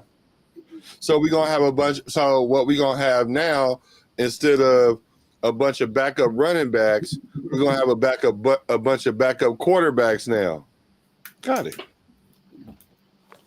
Yeah, I hate to see what's going on, man. You know, it's just I don't know. That's just the Turners are all right, but maybe they'll be able to bring in their own run and gun offense. But I don't know, man. I just don't. I don't see. AOC's not Jim Kelly. AOC's not isn't Warren Moon. Running gun offense. He's not that kind of guy to run the run and shoot offense. He's not that guy. Wait, who runs a run and shoot? Well, Norv Turner. That's kind of his. Norv Turner? Yeah, that's kind of like one of his things that he likes to run is a run and shoot. We don't have enough receivers. We don't have enough receivers. I wish we would run that, but he do like he got a pass heavy offense. He like pass heavy. I love the old school, 90s run and shoot. You wear that defensive line down in the first 5 minutes, they're done. Yeah, but they don't. I wouldn't call it a run and shoot, man. Like it was the Cowboys' offense. Like that was Norv Turner. Yeah, no. With him, he ran that. But as of lately, he comes from the long tree. The who? From San Diego, I believe. San Diego Chargers. I think he comes from that, tree. What were they? Well, he was a Redskins coach before, and they. Norv Turner. Yeah, Norv Turner runs like a traditional kind of.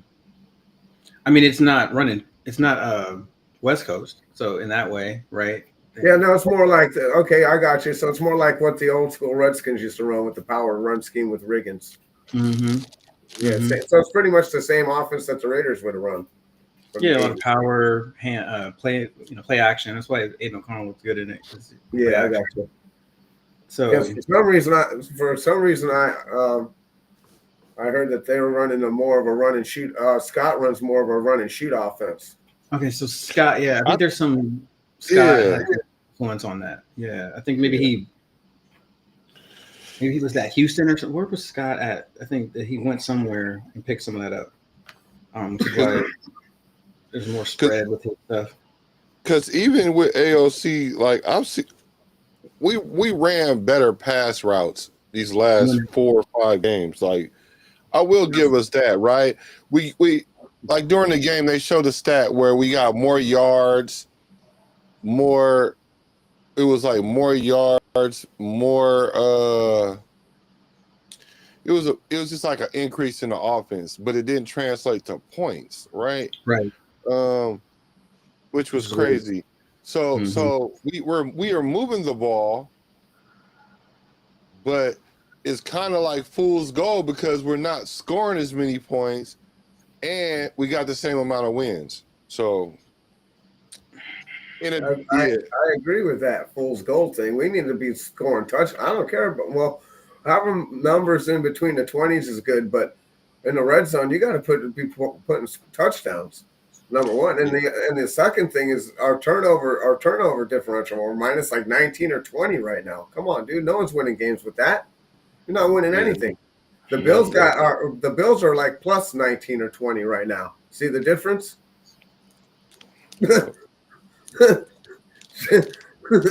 Like you give your team definitely more chances to win when you do that. That's why the Chargers are even where they are, because their defense is like hella stingy. Yeah, gives them the ball up. That's what your defense is supposed to do. It's supposed to be stingy. Like that's what this whole physical thing. Like he's like, I want to be physical. You ain't physical if you can't stop the run and you can't run the ball. I'll tell you who was physical yesterday. San Diego was physical yesterday. Yeah. They stopped our run and they ran the ball right down our neck. They did. And there ain't nothing we could do about it. There was nothing we could do about it. And the game looked like it was close until it just all accumulated. That's what you do. Quarter when everybody quit. Like that's what they say. You go back and watch the film of Phillip Rivers on the sideline and all these guys. Back in the day, they'd all when Damian Tomlinson was there back in the day, they say in the third quarter, just play until the middle of the third quarter and they'll quit. Yeah. That's what the Raiders are known for. They'll play until the middle of the third quarter and then they just quit. And they haven't stopped doing that. They did the last part of last year, they did. But they didn't do it at all this year. Like, where did all that emotion go? Where did all that fire in that defense? We didn't change the defense. Where did it all go? Where did all that emotion go? Like, that's why I had them winning so many games. Well, when you got a top-ranked defense like that and no one can score more than 16 or 17 points, well, you should be able to win with that defense. Listen, we may all be sitting around here talking about Scott Turner and, Patrick Graham, but Scott Turner may just go and leave and be the coordinator for Belichick. Yeah. Patrick Graham may leave. And, he's leaving. Patrick Graham's leaving. I think he's bouncing. All right. So what makes you so sure that he's out? What makes me sure is because he didn't take the extension. Why wouldn't he just take the extension? He wants to get out of here, dude. He's tired of losing. And our defense wasn't that great with him anyway. He's had 3 years. The best his defense was the last part of last year. And like I was telling you earlier, I think he was trying to do an audition for the head coaching job last year, but they jumped him. They gave it to AP. I will tell you this. The defense has not been the problem for the first time in a decade. So the first half of this year they were. Dude, they're like 26th right now, 26th, 23rd. And like last year we were like something, 13th at the end? Like that's not good. We for sure had 13th? problems this year. Well, the last 5 games. 31st is a big difference. Yeah, I get it, but teams we're still in the. But right now we're in the mid-20s. You can win a Super Bowl with a 20th ranked defense if your offense is good enough. Hell no. And well, 23rd with an offense that put them out there the whole world. Constantly, just defense on what's my other boy? With a top 5 quarterback. With Joe Burrow, you could do that. Yeah, but you can't win a Super Bowl without a top 5 quarterback anyway, guys. So, that's a good question. Well, I kind of agree with you there because there's no way that Mr. Irrelevant's ever going to win. Damn. I wouldn't pay him $60 million for nothing. Hell no, I'm moving on. Yeah. He's still the best quarterback in that draft. That's crazy. They better pay that man. Hell no, dude. I let that guy walk. Come better on, pay dude, a that. run heavy offense. I would have let the wide receiver leave too this week. This year. You Yep, Ayuk when he tried to pigeonhole them in for their contract, I would have been like, nah, we're a run heavy offense. We got Jennings. We'll just promote him. We'll draft another dude up. Sorry, you could ride the pine. Or I make him play for us, and then I franchise tag him too, like we did Jacobs. So there's all kinds of stuff you could have done. But what you don't do is when you're in a run heavy offense and you just pay Debo, you don't pay the other guy. Because then look what happened. He didn't show up to camp. He showed up fat, right, lazy, and he hurt himself. Wow. Was Ayuk out of shape when he showed up? Yeah, because he was. Yeah, but the thing about Ayuk, he only good for 3 catches, 56 yards anyway. Like he gonna catch one long pass and a couple other passes, and what's the grade for AP this year? Oof. New England Raiders. That's funny. Yeah, this guy. It's hard to grade somebody who didn't have any talent. You know, like okay, we're gonna grade some coaches. Like, you know, we can for number one. Mine would be Shanahan. He would get an F. Right? He's got all the talent over there and all this stuff, and he failed. Like he failed. Like he gets an F. AP is kind of like he didn't have any talent. We didn't really give him too much to deal with. So we can't really judge him on that, you know. no, you could judge him according to his coaching though, regardless of how the players. No, his coaching on the other, his coaching wasn't that great. I'd probably give him a D minus. Right. Mm-hmm. That's what we're saying. Like, we know the team wasn't talented. We know there's injuries. Right. But you control what you control. What decisions was he making? And when you look at those decisions, it's bad. He was tripping.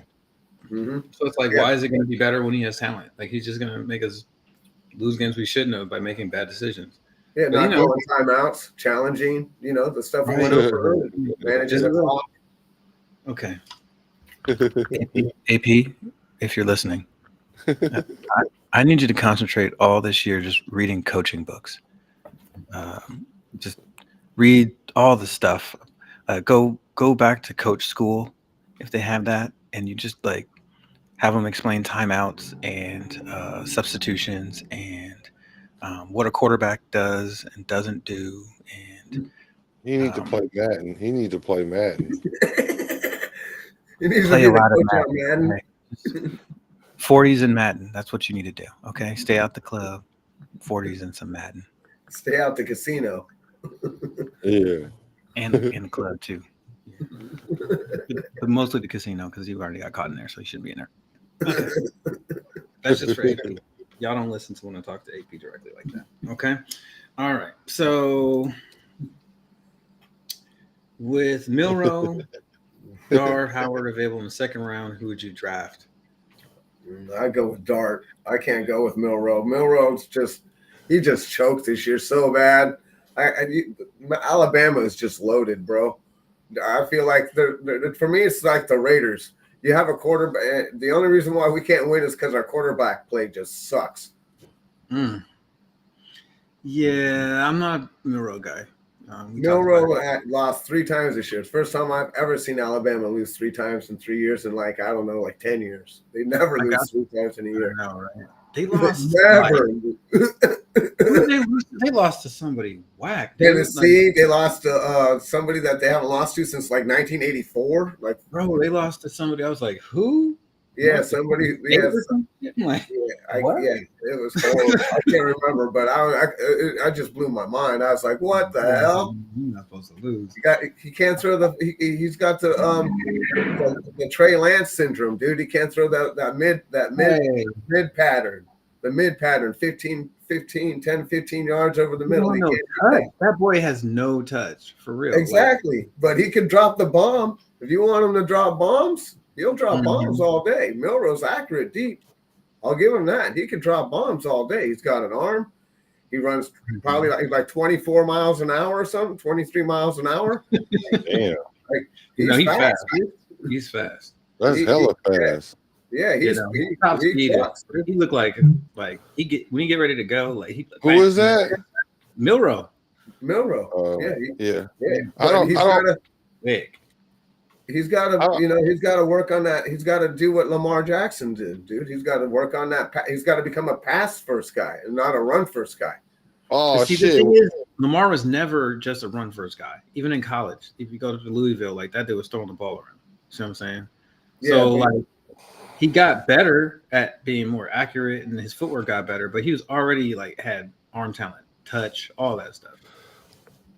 Yeah, I just remember him pulling the ball down a lot, like because Steve Young used to do that too. It took Steve Young a long time to be able to throw the ball first instead of trying to run it and get. And then he started realizing, hey, I can do better if I throw the ball. Look, keep my eye down the field. Right, and he always had arm talent. That's right. Yeah, So like I don't see the arm talent from Milrow like that. He's no, strong. That's like it. There's not too many people that got arm talent like that anywhere. They lost to Vanderbilt. Yeah, that's what I'm talking about. Yeah. First time in 60 years or something. Vanderbilt. I'm going to say that one more time. They lost to Vanderbilt. Yeah, it was embarrassing. It really was. All you had to do is make them throw first. Shut them down on the line of scrimmage and make them throw the ball. And this is what happens. Alabama just cannot lose to Vanderbilt. That shit is like that's not on Nick Saban. He ain't there. Right. You can lose to OU. You lose to Tennessee. You can't lose to Vanderbilt, bro. Ever. Vanderbilt. Yeah, I agree with this guy right here. Milrow's not it. Hit stick Sepra. I agree. He's definitely not it. At this point, to answer the question, Dart looks pretty damn good. Yeah, I haven't really seen too much of him. I don't watch too. I'm an Alabama fan, so that's why I know so much about Milrow. Yeah, but I got through 2 games of Dart. Yeah, I don't know too much about any of the other guys. Now that it's the end of the season, I'll start, watching some film on, and some of them I'll start looking at because, I don't want to start really talking about the draft or any of the coaches or anything after the season because, like I said, we don't know what we're going to get. We got to wait until the coin falls, and we're at what, 6 or 8? We're at 6. So, how many people in front of us need quarterbacks, and how many good players are there that are better than those quarterbacks? Right, we got Travis Hunter. Who's going to take him? Someone's going to take him instead of New York. You're going to take that. You're going to New take York Giants. Yeah, because the first pick is Tennessee. They don't pick a quarterback. Sorry, they're going to pick a quarterback. Cleveland, they're going to pick a quarterback. Sorry. Well, what are they going to do with Deshaun? That would make sense. See, you're talking like a person with sense right now, though. Yeah, that would make sense. And then the draft don't work out with sense. So I do agree with you. And then number 3 would be New York, and then that fit for Travis. And then what 4 is the Patriots. Yeah, the running back. Yep, they're gonna probably grab the running back. No, the Patriots. Yeah, they'll probably grab that running back kid, dude. He's got the generational. That would be crazy. I don't think they're picking a running back that high. You think they'll drop back? You think they're willing to trade back? They could trade way back. I don't think Genty, honestly, to be real, Joe, like after this whole thing shakes out and we look at people get a chance to see all the running backs, I don't think Genty's going in the top 15. I think after that, yeah. Okay. But there's a lot of good players that don't play running back that, will be available. The kid that we were just talking about, Million. Yeah, McMillan, whatever. He's going before. Yeah, Genty. I think he's going before Genty. You got that corner from Michigan, Will Johnson.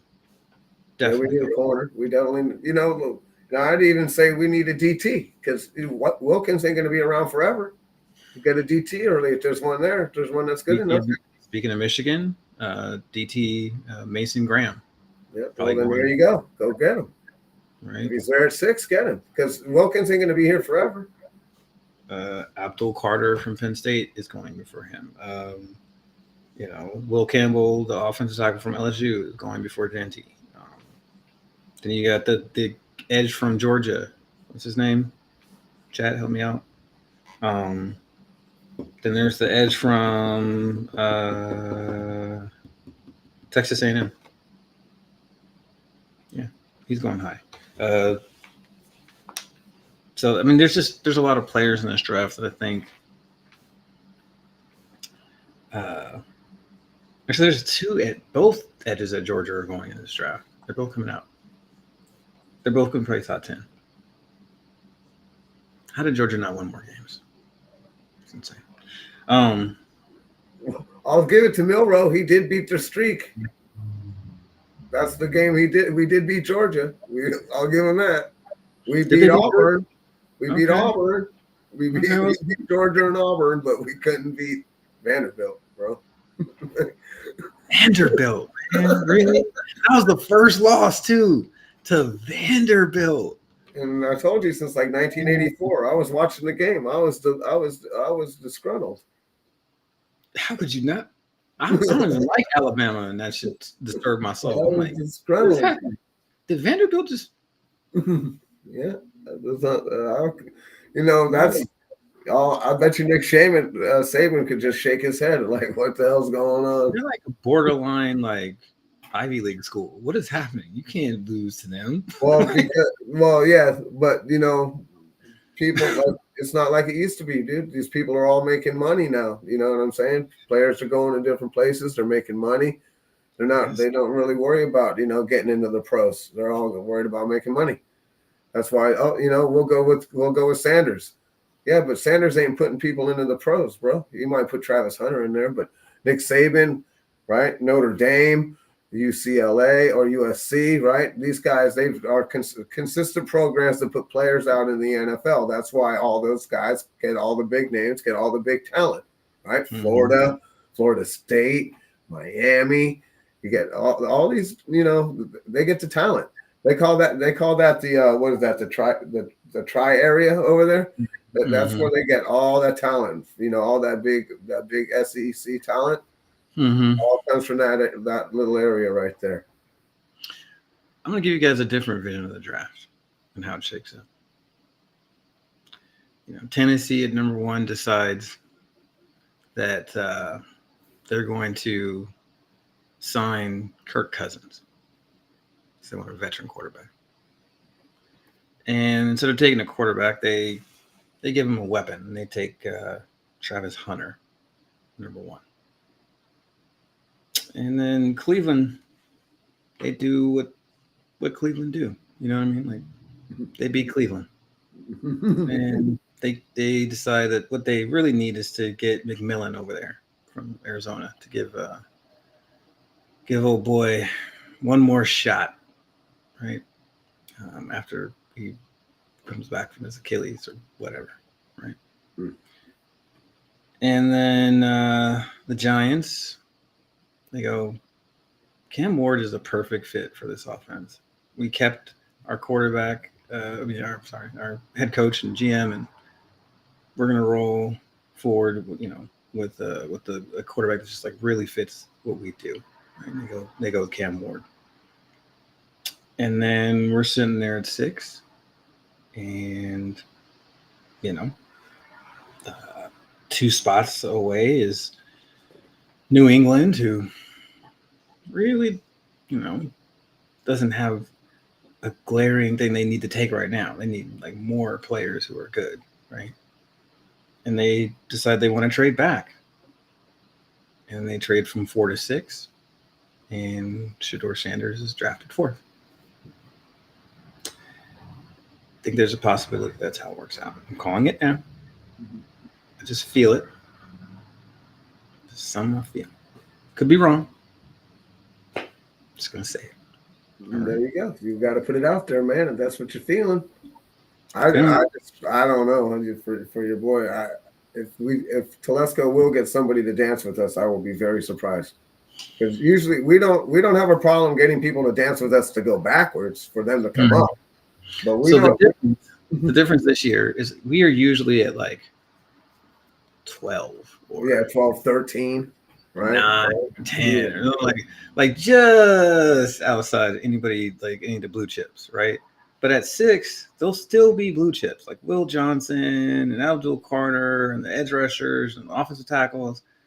Some of those guys are going to still be there, right? At 6. So you can trade to 6 and not, lose out on getting a blue chip player. You trade to 12 from 2 or something, boy, you're getting like somebody you hope is a good player and pass it up on blue chips, like players that make your team the difference makers, guys, right? And so guys don't. No one wants to trade out of difference maker spot for just like a guy, because you get down into the mids and you're looking at, oh well, who's the 4th best edge, right? Who's the 3rd best tackle, right? Like, okay, cool, but those are not guys, right? So that's why I think we got a better chance of trading up, because 4 to 6, it's like, okay, what are you really losing 2 out? spots. Yeah, exactly. Right. It's not 5. It's not 6. Right. Now you 5, 6 spots. It starts to be like 7, 8 spots. That's a lot. That's a lot to ask.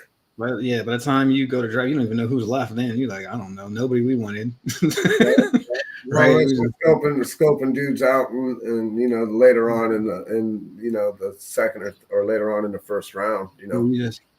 You have to pick that one guy that fell, right? That wasn't supposed to be there. Like Brock Bowers was that guy in the draft, right? Well, yeah, we just got lucky. He fell to us.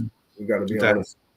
If you don't have 6 quarterbacks go in the top 12, then no, he doesn't fall to you. Dude. Right. Well, exactly. Well, imagine if he had somebody capable of throwing on the ball. I mean, he got a lot of these yards with Minshew. Don't get me wrong. Don't get it twisted. That's why I'm like, everybody's clowning on the Booger Man, but majority of those yards came from the Booger Man. So the Booger Man ain't that bad. Yeah, he was dropping dimes. But if we would have had capable quarterback play, he probably would have done a lot more than what he did. True. Like if he had like a Derek Carr, that would just be specifically targeting him, like he would Renfro or whatever, because there's no one else on the field. It would have probably been lit up. See, I think if he had Carr, then what would happen is he'd have a little more yards, but like Trey Tucker would have way more yards. And yeah, I'd have to agree. But I don't know if we'd have more wins though. Well, we'd have a few more wins, but I don't know if we'd make the playoffs. That's the difference. Yeah, I think we'll be in the same boat. I mean, no, we'd be in the mediocrity, but instead of winning 4 games and being at 6, we would have won 7. Right, be like or 8.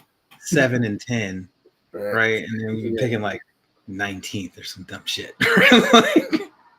right?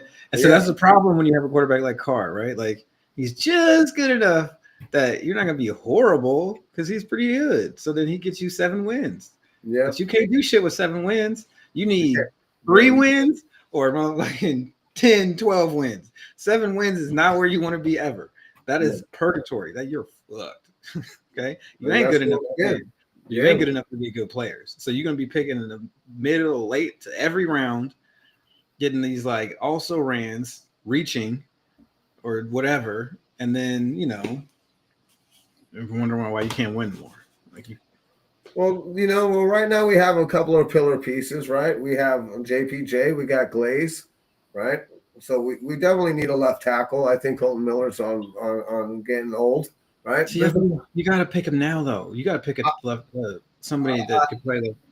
I agree. We got to go out and get these dudes now, build up the offense so they can gel, so they can get this gelatin together, right? Mm-hmm. So, and then you got to keep these guys. You got to pay them. You got to keep them. You can't just let them walk away like we always do. You got to get them together. You got to gel. So we got to get a left. We got to get a left tackle, right? We got to shore up the rest of that offensive line because we're not just a quarterback away. We got to get a corners. We got a safety. We're going to probably have to get. We're going to have to. You think we need a safety? Because I feel like we're set at safety.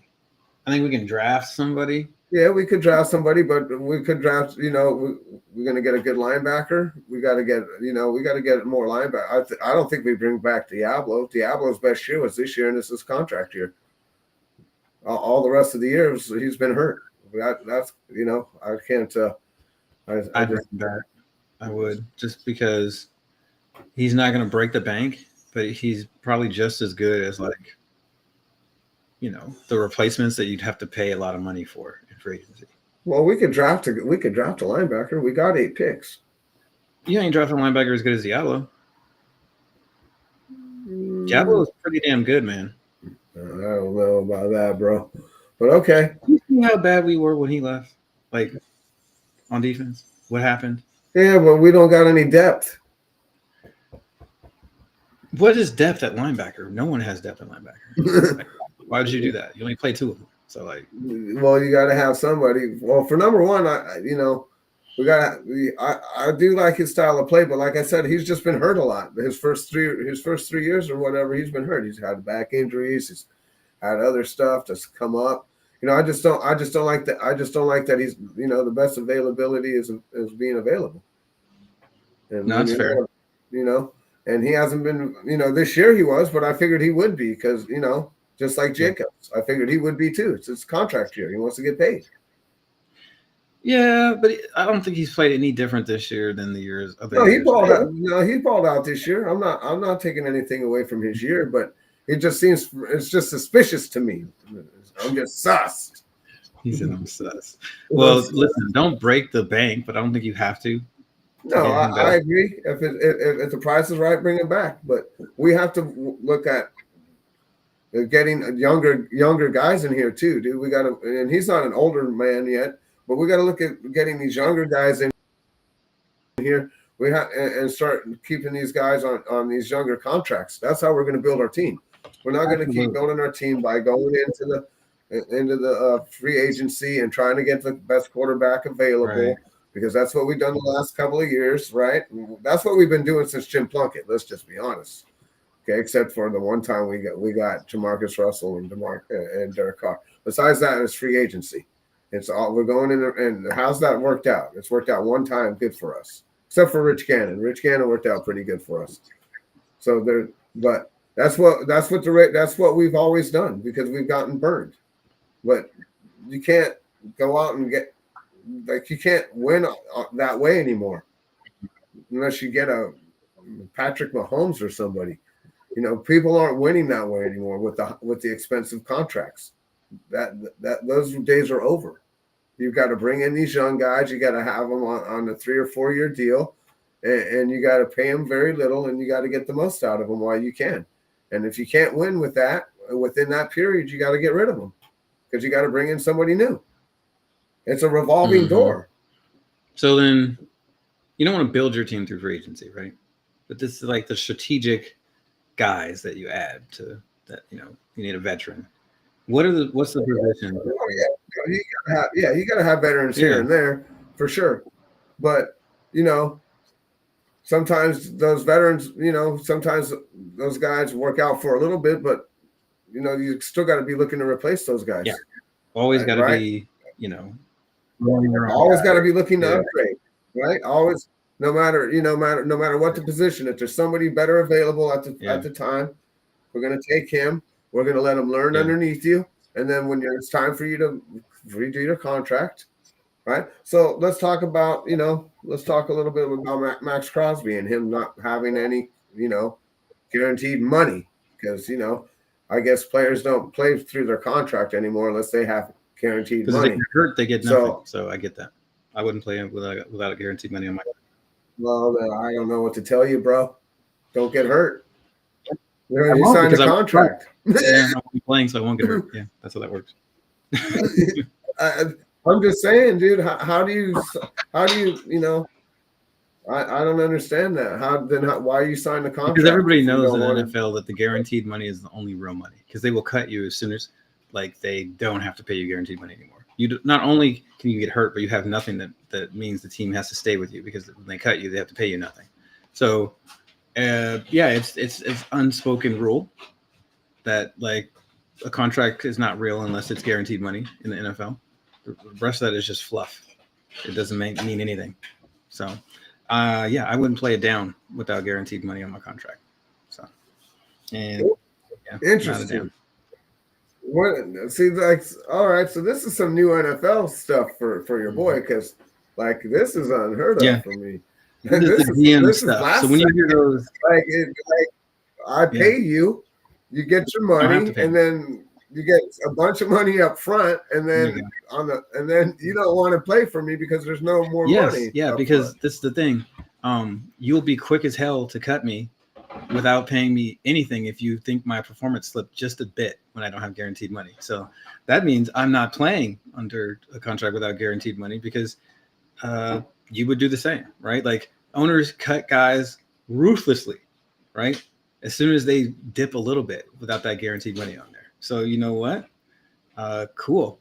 It wouldn't be this way if we were like every other sport and paid guaranteed money for the whole contracts, right? You made a contract. You said this was what you're going to pay me. Now you don't want to pay it, and so you just get out of it. That's what owners can do. So if they can do that, guess what? I'm not playing unless I have guaranteed money in my contract. All right. Well, see, this is where the I think your boy said he don't know what happened. Uh-oh. I think we lose him. Try to get him back in. Yeah. What's up? I thought you took him.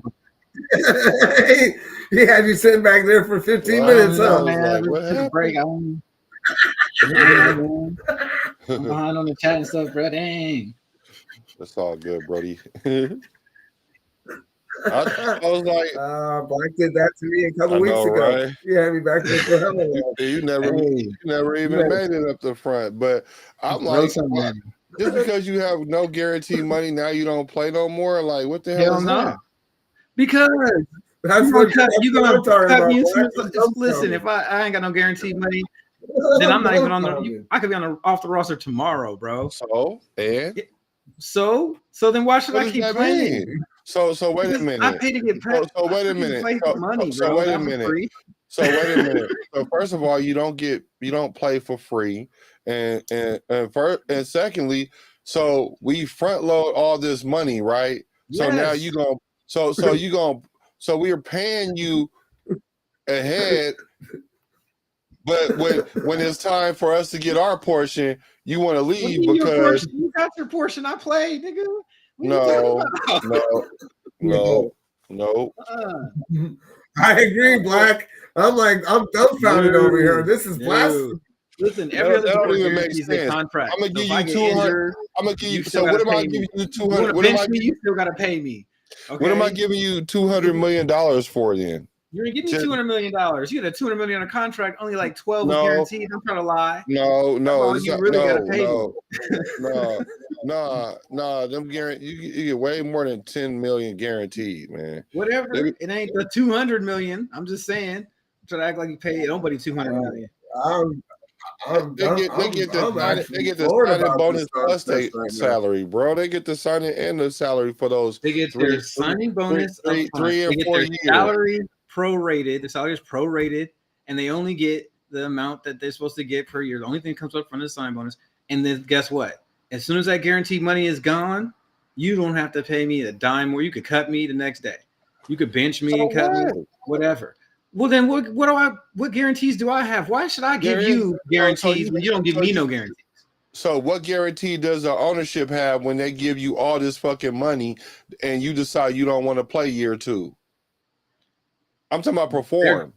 The guarantee, you always hurt now. The guarantee is when you have actual like guaranteed money on me. Like if you guarantee me money, I'm guaranteed to play.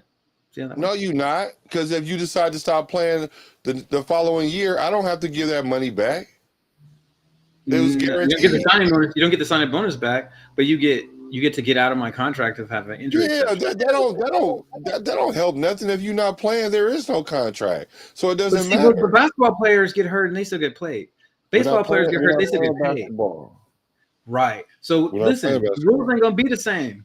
If you're not gonna give me guaranteed money, bro. Nah, see, I can give you guaranteed money, but then when we out of guaranteed money, don't sit there and start acting like you need more guaranteed money. What the fuck is that? No, I need my money to be guaranteed, or I'm not playing.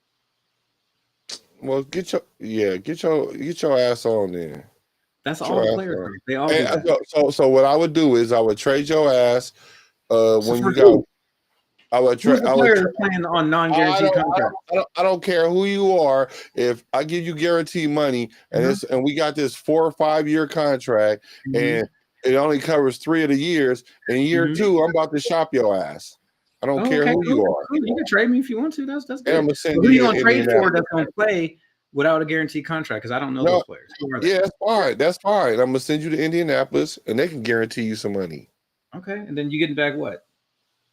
I'm gonna get some draft picks. Oh, okay. There you go. I guess you could draft a rookie then. Go ahead, go with that. I will. Shit, Meanwhile, isn't that confusing? Yeah, I think that's what's going to happen with Max. I think that we're going to have to draft. I think we're going to have to trade him up. why you think I can't gone? understand. I just can't see us We had to tag him. paying him that big bag. What, last year we gave him a big bag last year, and then now, or 2 years ago, and he got his big bag, and then now 2 all of a years ago. sudden, and look at the year he had though. Look at the year he had. Does he deserve a bigger bag? Hell to the no. No, You don't pay players no. on past production or lack of past production. You Oh pay them my on God. the future, and he's going to be good in the future. So you pay him. Pizzle. I love Hotspot and all, but he's GM minded, so you got to kind of take that with a grain of salt. Because I'll be damned if I sit here and pay a player hella money guaranteed, and then they already, once they get that big bag, they start declining anyway because the money, they already got the money. Yeah. And so then when you want to guarantee money, you want to get mad and talk about I'm not playing no more. Yes, that's how it works. Have y'all not been paying attention? That's exactly what Max Crosby said. All of the players do this. This is what the They all thing is. Yes.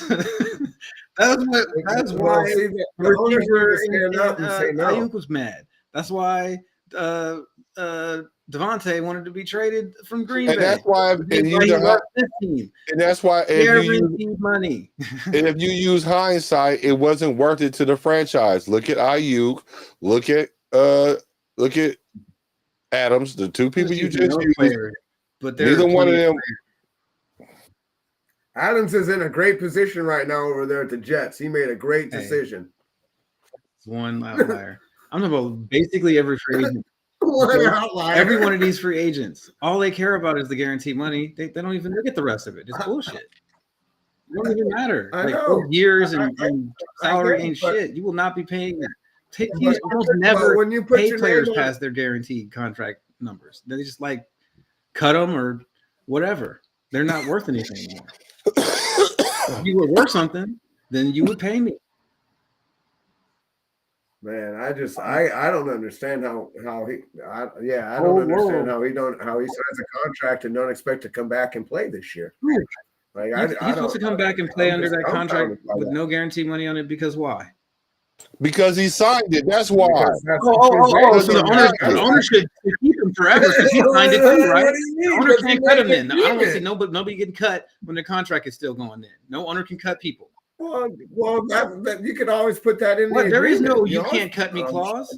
That's what the guaranteed money is for. Well, I don't know why. If you're the caliber of player that Max Crosby is, you're not even worried about being cut.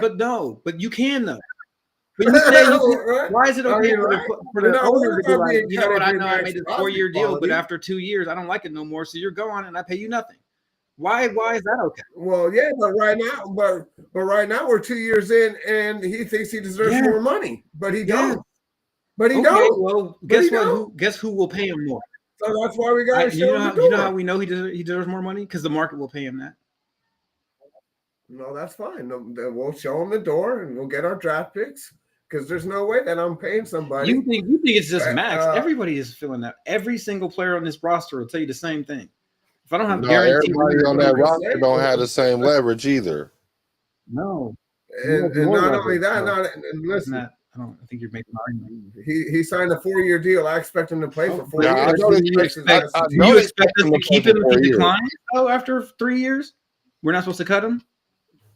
Do we not cut players? Because I think we cut players. Well, the only reason why you get cut is we do. It depends on your production. But if his production goes down, so then pay me you're supposed to be guaranteed money for being. What would be the reason why you get cut? That makes sense. Because you ain't playing good. So you should get out of the contract when you want to, but I can't.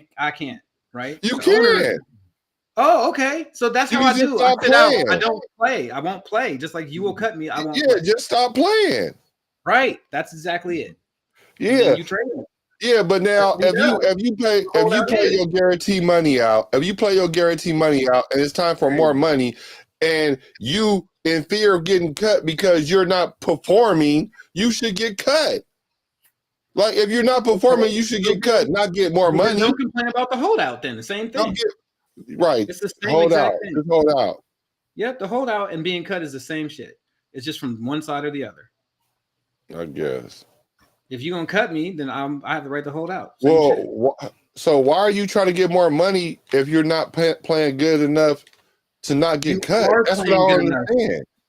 You are playing. Max Crosby is playing good enough, but the way I make sure that you have a commitment to me and you don't just cut me at the first time you get a chance is by that guaranteed money. Everything is put the ring on it, dog. You ain't putting a ring on it, then fuck that. Yeah, it's all right, man. We're gonna guarantee something to somebody. Somebody like the Browns will give you some guaranteed money over there. We'll send them right on over there, or we'll send them somewhere else. Because there's no way we're gonna send them to the Lions or anywhere like that for a trade. Because that's too. Their number one draft pick is like 31st or 32nd. That's no good to us. He's not getting traded unless he comes out and says demands a trade, and I don't think that's it. Are we rebuilding? Didn't he say he don't got time to rebuild? Well, apparently we're keeping AP. No. And then he just say the other day, he's like, "Yeah, I ain't got no guaranteed money." what? I mean, the hint that he's dropping little breadcrumbs like Hansel and Gretel and shit. I just want to say he did say that after we won the Jaguar game. Finishing this question, which we never got to finishing. Dart, pretty damn good. Will Howard, I haven't had a chance to look at, but he's got a lot of people buzzing. So I'm excited to look at his tape. So between Dart and Howard in the second round, I think Dart's going in the bottom of the first. I think 3 quarterbacks will go in the first, and Dart will be a late first round pick. That somebody will trade up and decide that they can invest that 5th year, having the 5th year option by picking him in the first round. And let's see, you said, Arnie says, we still don't have a starting quarterback. Minshew and AOC are backups. Bradley and Ritter are practice squad. Yep. I agree. Minshew is a starter, man. Quit lying. You start anywhere else other than Las Vegas, man. Damn.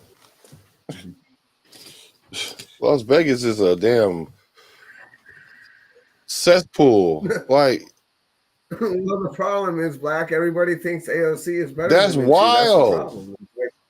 That is wild to me.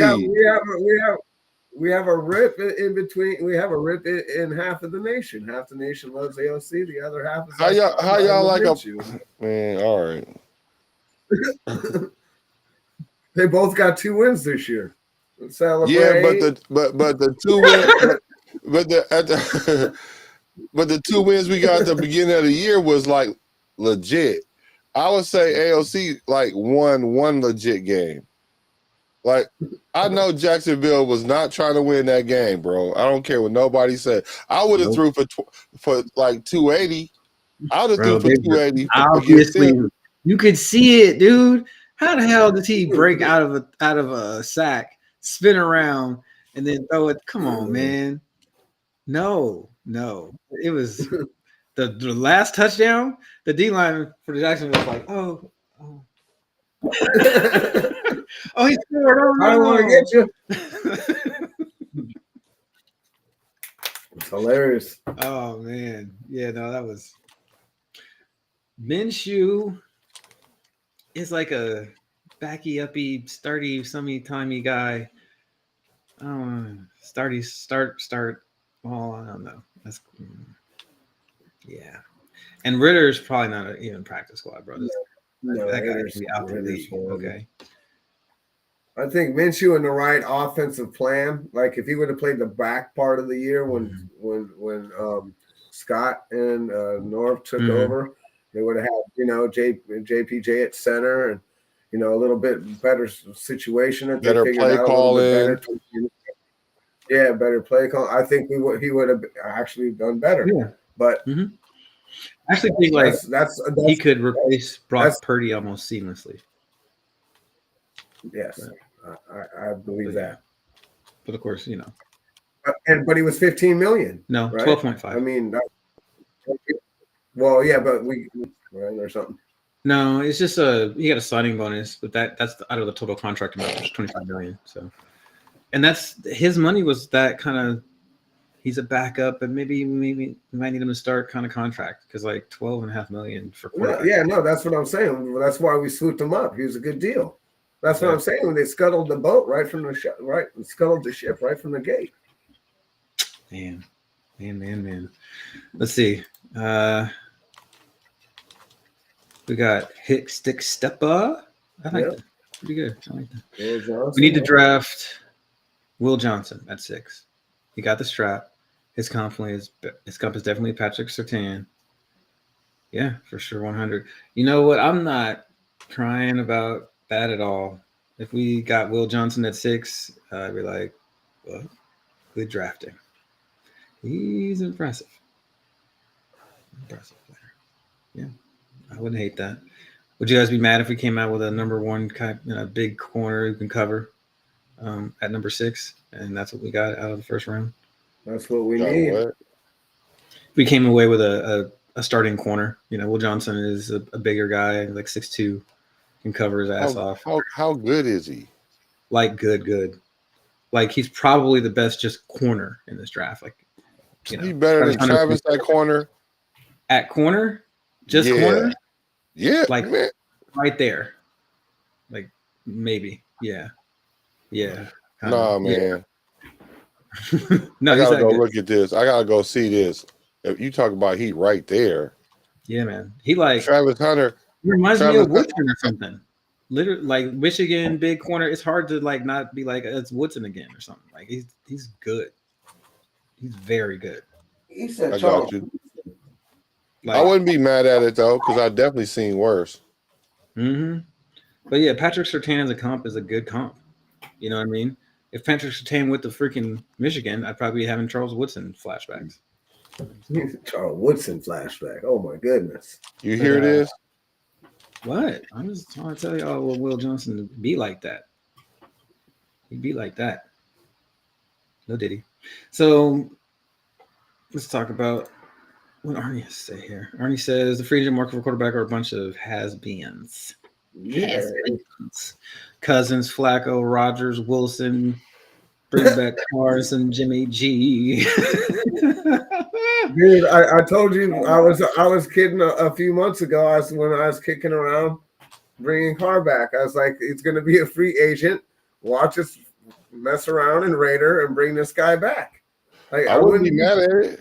I wouldn't be surprised. I wouldn't be mad at it. I would be surprised. I would not be surprised. The Raiders are going to do what the Raiders do. This is the thing, though. With what he costs, right, at this point. No, he'd probably have to take a big pay cut. I know. That's what I'm saying. Listen. He would. After the last seasons he didn't have, he need to. He ain't taking it. He asked for if he asked for a big ass contract, I'm gonna laugh my ass. Okay. He's not asking for no big contract, bro. Nah. We could probably get him for the Minshew money, basically. No, I ain't gonna go that far. What do you mean? He's not a starting quarterback guaranteed anymore. Who? Carr. All right, man. You acting. You know what, bro? Okay. Where does he name me the teams where he guaranteed starts? You know what, bro? I'm not even about to entertain that. I'm not about to entertain that, bro. I'm not about to entertain this. Are you a car guy, Black? He's a car guy, yeah. I am, but that ain't got nothing to do with why I'm saying what I'm saying. Okay. All right. Y'all is tripping. Right. So you telling me 15 million. Remember what you said? All right, man. He gonna sign for 15 million. Detroit to back it up. All right. Carr is better than what we got, but we can't be paying that guy $35 million. No, I already started saying that I started off this conversation by saying that We'll try to be more. you'd have to take a significant pay cut. Significant. But you can't tell me if Carr was like, give me 15, 16 million that we shouldn't take them. Okay, well then we in the same neighborhood. You talking about 13, 15? Okay, we could do that. Or even 20. Nope. No. Mm-mm. No. Not giving them 20. We already had them for 9 years. We know what we're getting. I'm not giving them 20. We're not giving them 20. Nope. What is he making right now? 35? Too much. 40. Too much. That's what 40. he's making. Too What is much. Carr here? He said making too much.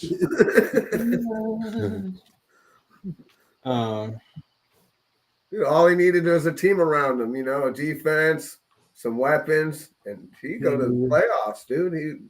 He's in the weakest division over there, bro, in the NFC South, and he can't even get it done.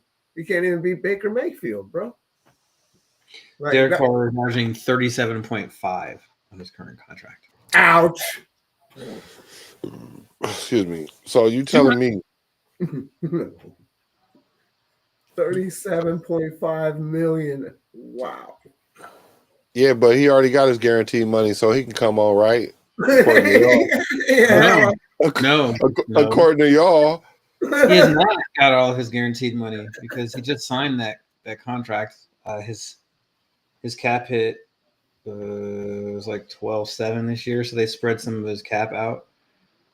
He signed a 4-year, $150 million contract with the Saints. 28.5 is a signing bonus. $100 million of it was guaranteed, and they haven't paid out that whole $100 million yet. How much? How long is it? Guaranteed money? They don't pay out that $100 million over the contract. They give him his money in the first 2 years. No, they don't. No. Signing bonus has to be paid up, but the rest of it is prorated. The rest of what? The rest of what? Guaranteed money? Yeah, all the guaranteed money that's not a signing bonus is just regular prorated salary. It just means they have to pay you that. If they cut you, then it accelerates and they have to pay it all, just like they had to do with Russell Wilson. Right? I got you. That's why you have to keep all the guaranteed money in escrow, just in case you want to try to cut a brother. You got to pay me. So that's why the guaranteed money matters, man. They got special stuff for it. And the rest of it doesn't matter.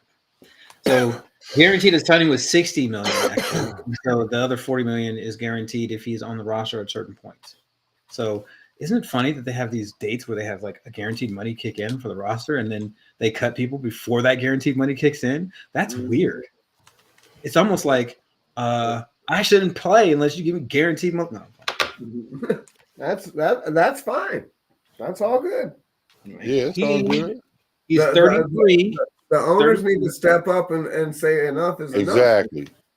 When the owners say enough is enough, that'll be enough. Sure. Oh, it's gonna be enough. It's gonna be enough. Watch. Going the other direction. Actually, Kirk Cousins got himself a fully guaranteed contract as a quarterback. Oh, he does. He does. That guy's made more money than any other quarterback in NFL history. Guess who else got a fully guaranteed contract? Every year he's going somewhere. $1 million. Getting guaranteed. So no matter what happens, Deshaun Watson's getting $250 million. No matter what. Jump off of a bridge and break his leg. Come back and be like, "Where's my money? Give me my money." Right? You can't make this stupid stuff up, bro. That's why they got, Jamarcus Russell. That's the reason why they got rid of these rookie contracts. Like, this would have my money. Where Loomis at? I can't believe they're giving these quarterbacks that kind of money, dude. Like these are just astronomical numbers that I would think that no one would ever hear of. $50 million a year. $60 million of his money was guaranteed when he signed. There's a $10 million roster bonus for this year that they already paid him. There's a $30 million fully guaranteed that happens the third day of the league year next year. So he's toast. He's definitely not going to be a Saint. They're going to cut him if you have to pay that $30 million. You see?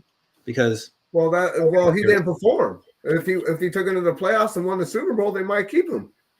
If he did his job. Right, yeah. See, there you go. Did his job, he'd probably keep his job. If you don't like the contract no more, you get out of it. I don't like the contract no more, I get out of it. See how that works?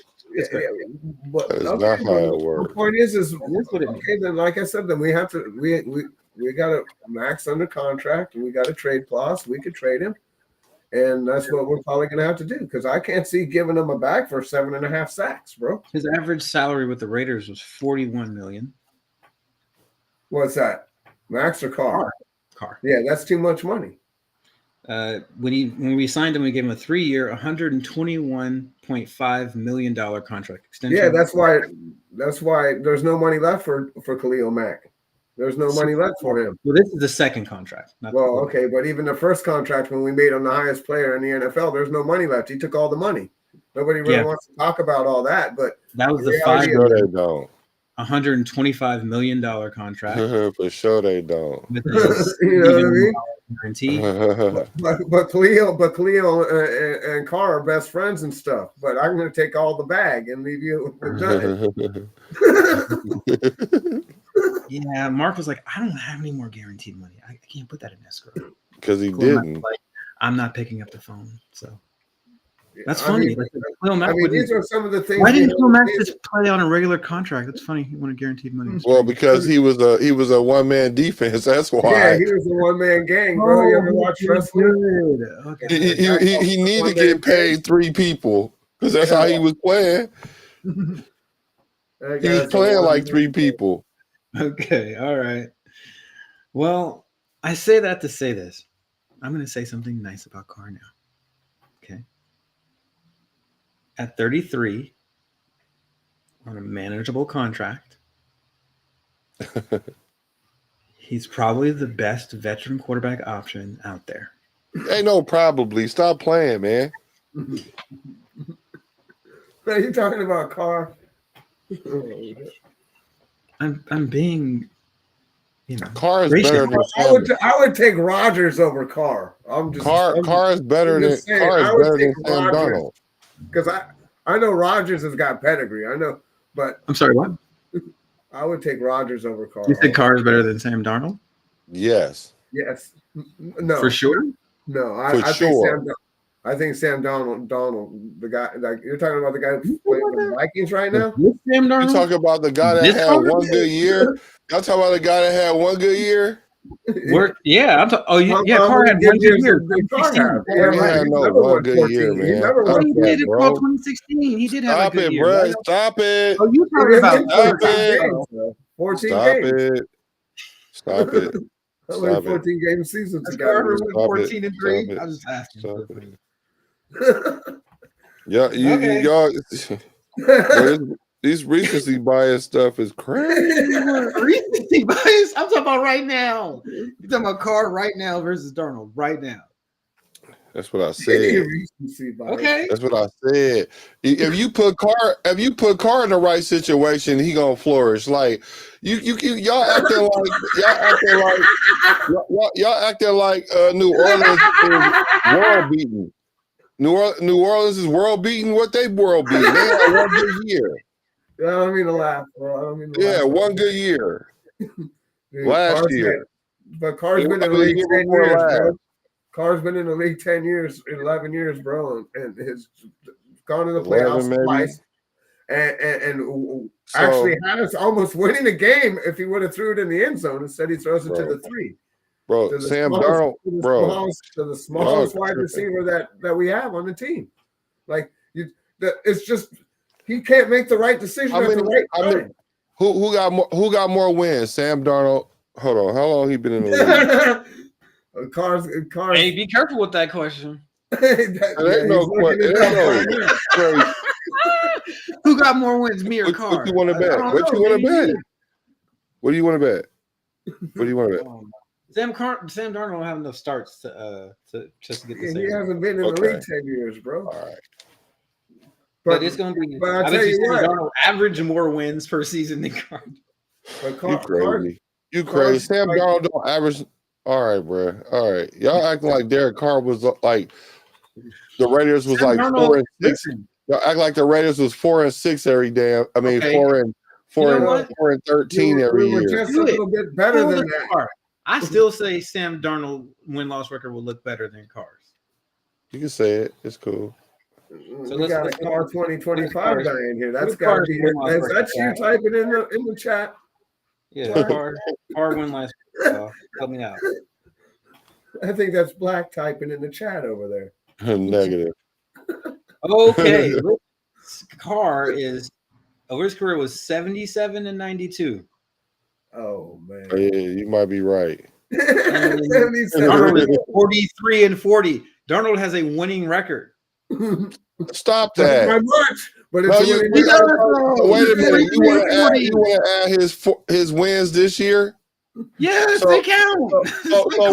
Wait. Okay, no, that's fair. That's fair. So before this season, what was his record? We don't talk about all that. No, just entertain me. Entertain me. What was his record before this season? This is entertaining. This is great. He was like 29 and like 36 or something like that. Yeah, he wasn't All right, winning. then, bro. Don't. Come on. Bro. Well, he's Now a he's winner flexing. now. Okay. Don't do that. I said something nice about him. Dang. No, we appreciate it. Thank you. We appreciate it. Once in a while, can I get some The appreciation?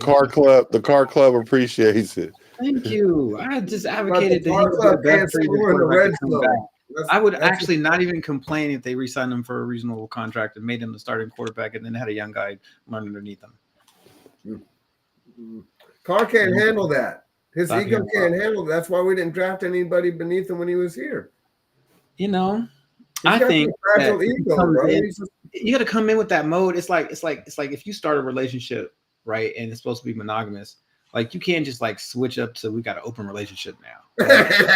You're like, no, man, that's not how this was. That's not what we do. You know what I'm saying? I'm But if about we to sit start here- with an I'm about open to sit relationship here. from the I'm beginning, not I'm about like, to sit here and entertain this folly, y'all. that's how we do. That is not. Y'all. The boy was having mental health episodes under McDaniels, man. Y'all gotta give him a pass on the last couple of years. 77 and 92. 77-92. Question. And they say that he's the best Raider quarterback ever when I wouldn't say Kenny that. Stabler's got 110 or 112 wins. I don't know who said that. Not the best. His record versus all of our other starting quarterbacks' record, like win-loss percentages, is insanely bad. We don't have any other quarterback that was below 500. Yeah, it's All right. crazy to me. The Well, you know- Bees. He says, is it true that Mark Davis couldn't afford the first pick? So he slid to 6 because it was in his price range. True? No. Absolutely No, not. come on. Mark Davis has got He's his printing money. $6 He's the million richest team right owner now. in the NFL right now. Yeah. He got that dough. He went from being a $600 million owner to a $6 billion owner. Oh, you know how much a hot dog costs at Allegiant? So No, so but I bet it's fast, about he did. $20 or something, 25 Yeah. bucks. Good. Yeah, man. You better bring your Visa. Yeah. Especially because we don't accept cash. It's the cashless. What? Yeah, I can't go there, bro. Oh, but you could take your cash and convert it for like little cards at machines. It's like a reverse ATM. Your boys. And then you can keep the card. It works all the time. You use it for gas or whatever. Put too much on there. But yeah, no cash. It takes too long, man. People be cashing and like counting change and shit. People are in line waiting for you, man. No, just You guys are all in that. You guys are all in that system. You You guys hear are this all- weird? You hear this weirdness? Oh, we and can't. then what we you can't know what's take going to your happen? They're going to be We like, can't hey, take you know your what? cash because it takes too long. Yeah, what's going to happen is you're going to go to the store and you're going to try and buy something. They're going to say, yeah, you bought too much of this week. You bought too much gas. You can't buy anymore. Watch. I'm sorry. You said that companies are going to say they don't want to give you products for your money anymore? No, what I'm saying is the government, and like the politicians that don't want you to go out of your little 15-minute city. Yeah, you might get little things. When they get into control of your digital money, they're going to track every transaction that you do. They're going to do, and they're pretty much doing that right now. The only way that they can't trace you, and this is why they want to get rid of it, is because of cash. They can't trace cash. No, there's actually different crypto that they can't trace either. So well, shout out to Monero. But that's Monero and Verge. I know what you're talking about. So I'm not exactly strange to these kinds of things that you're talking about. So you do partake in the system. But your boy still, that only works if the electricity's on and the internet's on. What do you do when that's not on? Well, if the electricity's off, then I can't buy shit from you anyway because the lights is off and the milk is spoiled. So, well, that's why I'm saying that's why you got to have cash. What is it worth if there's no electricity? Because you're still going to be able to barter. It's pretty worthless in an Armageddon. You got to have some water to barter. You got to have some bullets. You got to have some stuff. So it you doesn't got to have matter. some gold, some silver. Never take that gold. What am I gonna do with that gold and silver and shit? What am I gonna do with that? What are you gonna do with it? You're gonna that's how you save money. See, you don't put your money in the bank and save it. That's called inflation. You lose money that way. But you're talking about in an apocalypse situation where everything breaks down. That silver don't mean shit to me. You're gonna be able to barter for that. You're gonna be able to barter for it. You're gonna have to.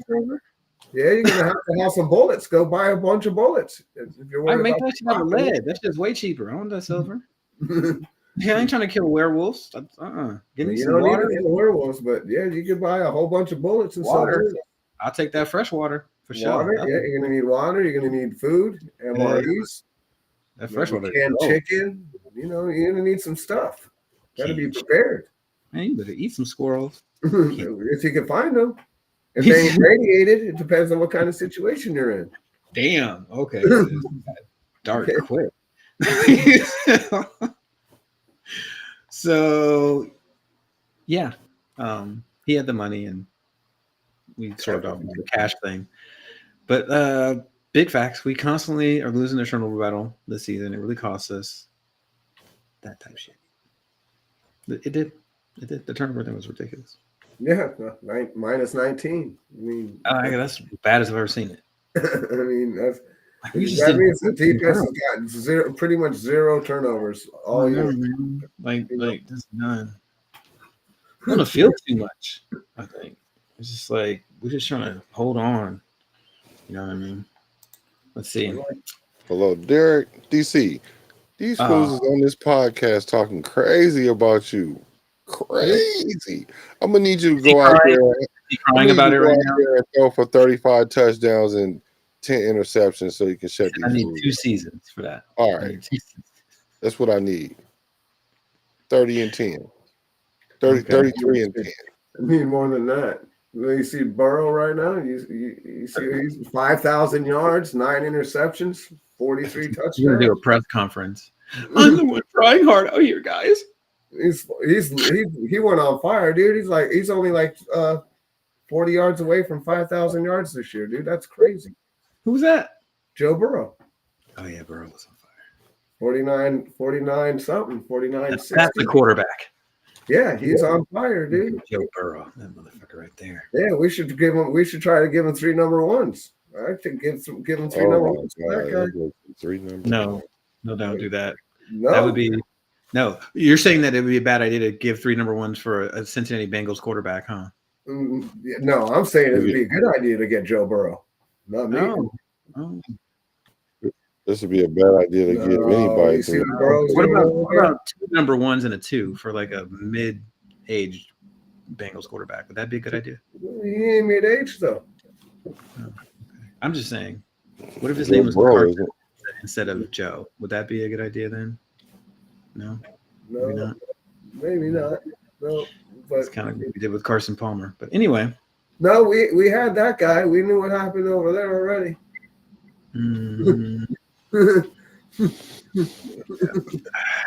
Tom Brady, tank job, Minshew / Turner equals winner of the Manning sweepstakes. You guys keep saying that, except for he may not come out. His brother stayed is still senior season. If he did come out, do you know who he's not fucking playing for? Us. The Mannings don't even do the Manning cast when the Raiders play on Monday nights. They skip that night. Damn. I always want to hear what they got to say, but they're never on, bro. I'm like, oh, maybe they're going to be on tonight. They ain't never on for the Raiders. He wouldn't go to the fucking Chargers, bro. Nope, they won't. Eli would not go to the Chargers. You think that he's coming? Arch, the favorite son? You think he's coming to the Raiders? No, he's not. He will not. I'll be right back. I gotta go to. So. Damn. They don't even do the Raider games at all? No, because they don't give a fuck about us at all. All right, so moving on. We had the worst rushing offense. What's the problem with the line? What is the problem? The line, the running backs, or the scheme? Okay, it is the both. Mostly the running backs, but a little bit the line. They were there was some mixy-uppy stuff happening there. I don't think they like that zone shit. So all three kind of, right? They're a power running line. They're much better when they run power. They open better holes. They feel it. You can see they get happy and aggressive, and pancaking people and headbutting each other and shit. JPJ don't want to zone you. He wants to bury your ass, right? So yeah, I think that's it, right? It's Six Stepper says, "What the fuck is run and shoot?" And you know what? That's fair. If you're not like over the age of 35, you probably never heard of or seen this offense, but it was a revelation where basically the quarterback counts the people in the box and then determines the play at the line of scrimmage based on your alignment as a defense. If you have 8 or less in the box, they figure they can run effectively, and he audibles to a run play. If you have 8 or more in the box, he figures it is effective to throw the ball and will then try to take advantage of the secondary. And the whole offense knows that's what's happening, and they run no huddle. So the pace is very quick, and you don't have a chance to adjust. And a version of this, the K-Gun, got the Buffalo Bills to 4 straight Super Bowls, which they lost all 4 of them. Shout out to my boy Delon Tolles. What's up, boy? Used to be a Bills fan, and then that died. Well, there's the other guy who did have it going on, Chip Kelly, right? Isn't that the guy? He tried to do it. He was doing it in college, right? So it's not really a run and shoot. You know, it's a spread, but you know the tempo isn't there. You know. Well, the tempo ain't there because he couldn't get a first down. You got to get the first down, the first down to get the tempo going, bro. I'm not clowning. For real. Like you gotta get momentum going.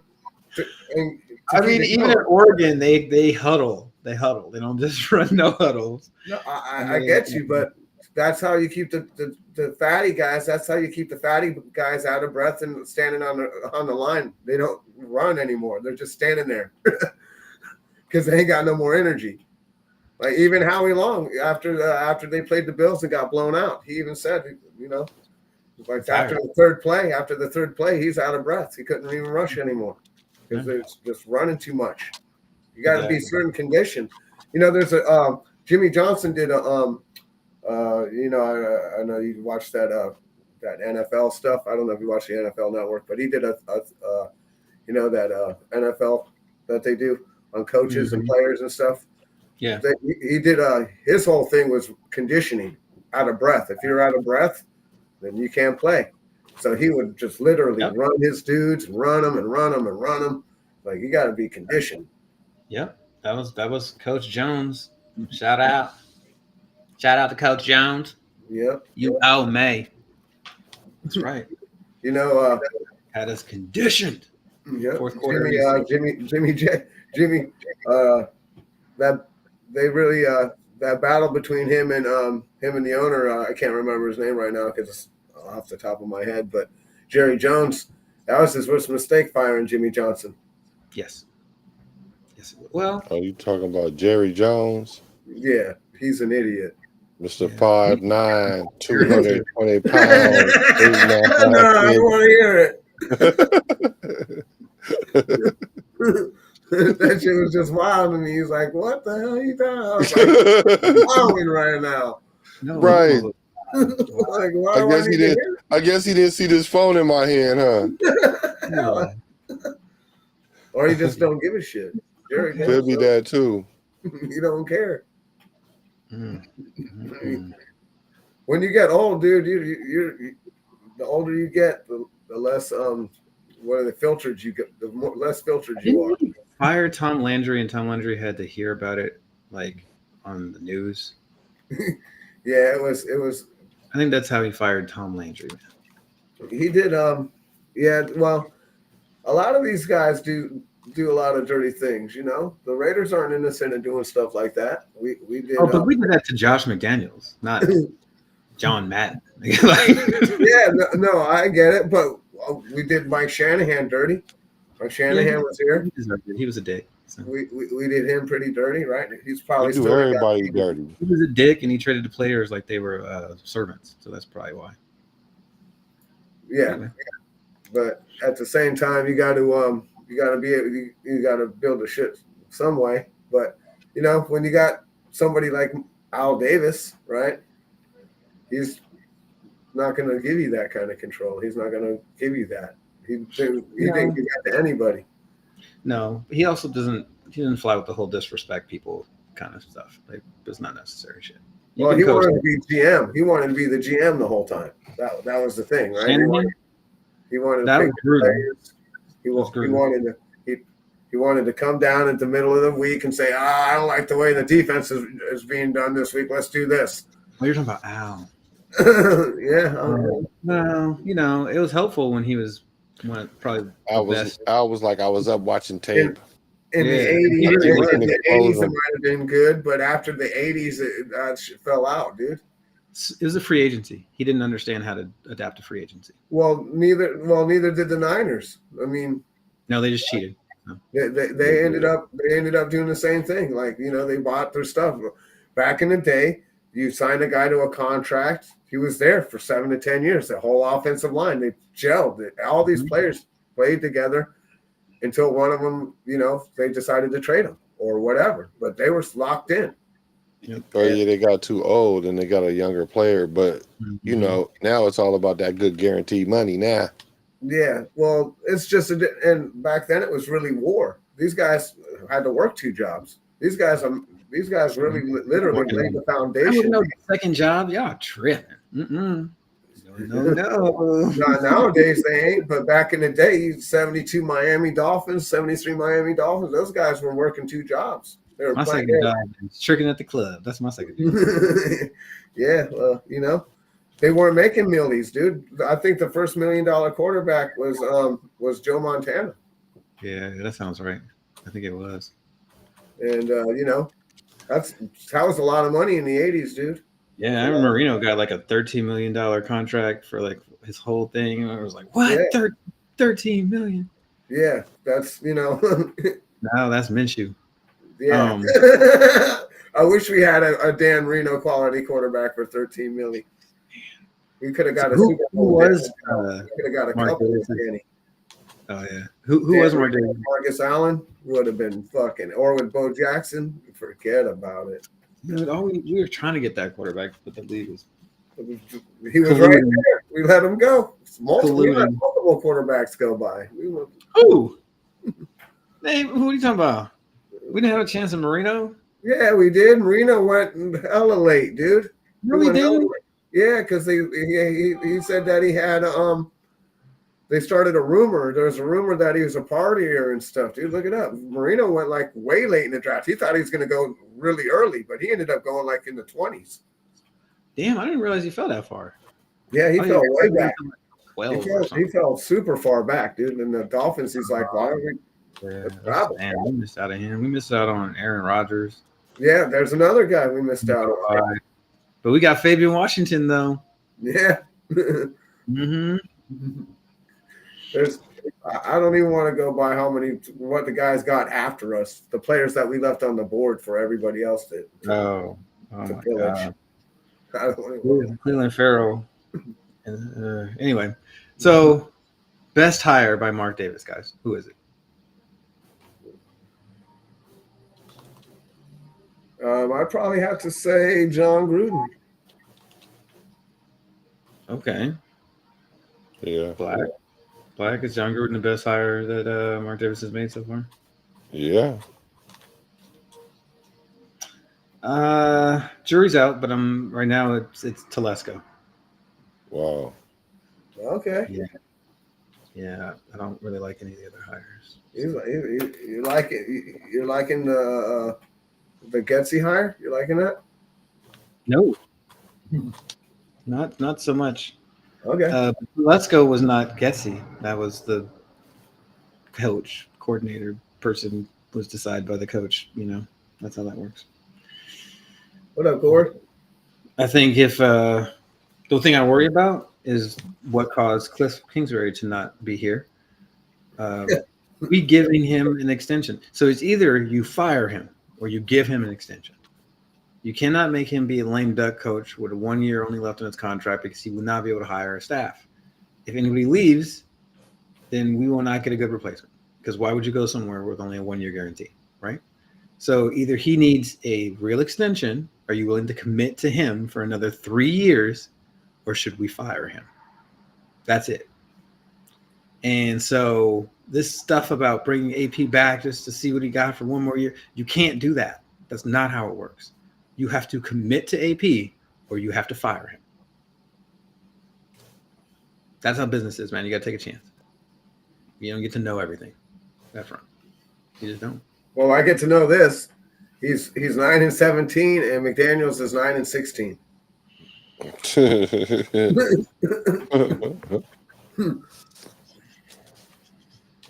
Much like we have one quarterback went 2-7, one quarterback went 2-6. But anyway, how many wins if we only score 18 points per game? 4 or 5. So same that we have right now. Yeah. Maybe less because we scored 25 against the Aints, right? But yeah. I mean, it's an average, so you can have a 25-point game after you've had a 12-point game. So you're good. yeah, well, we got a lot of those 12-point games. We got a lot of them.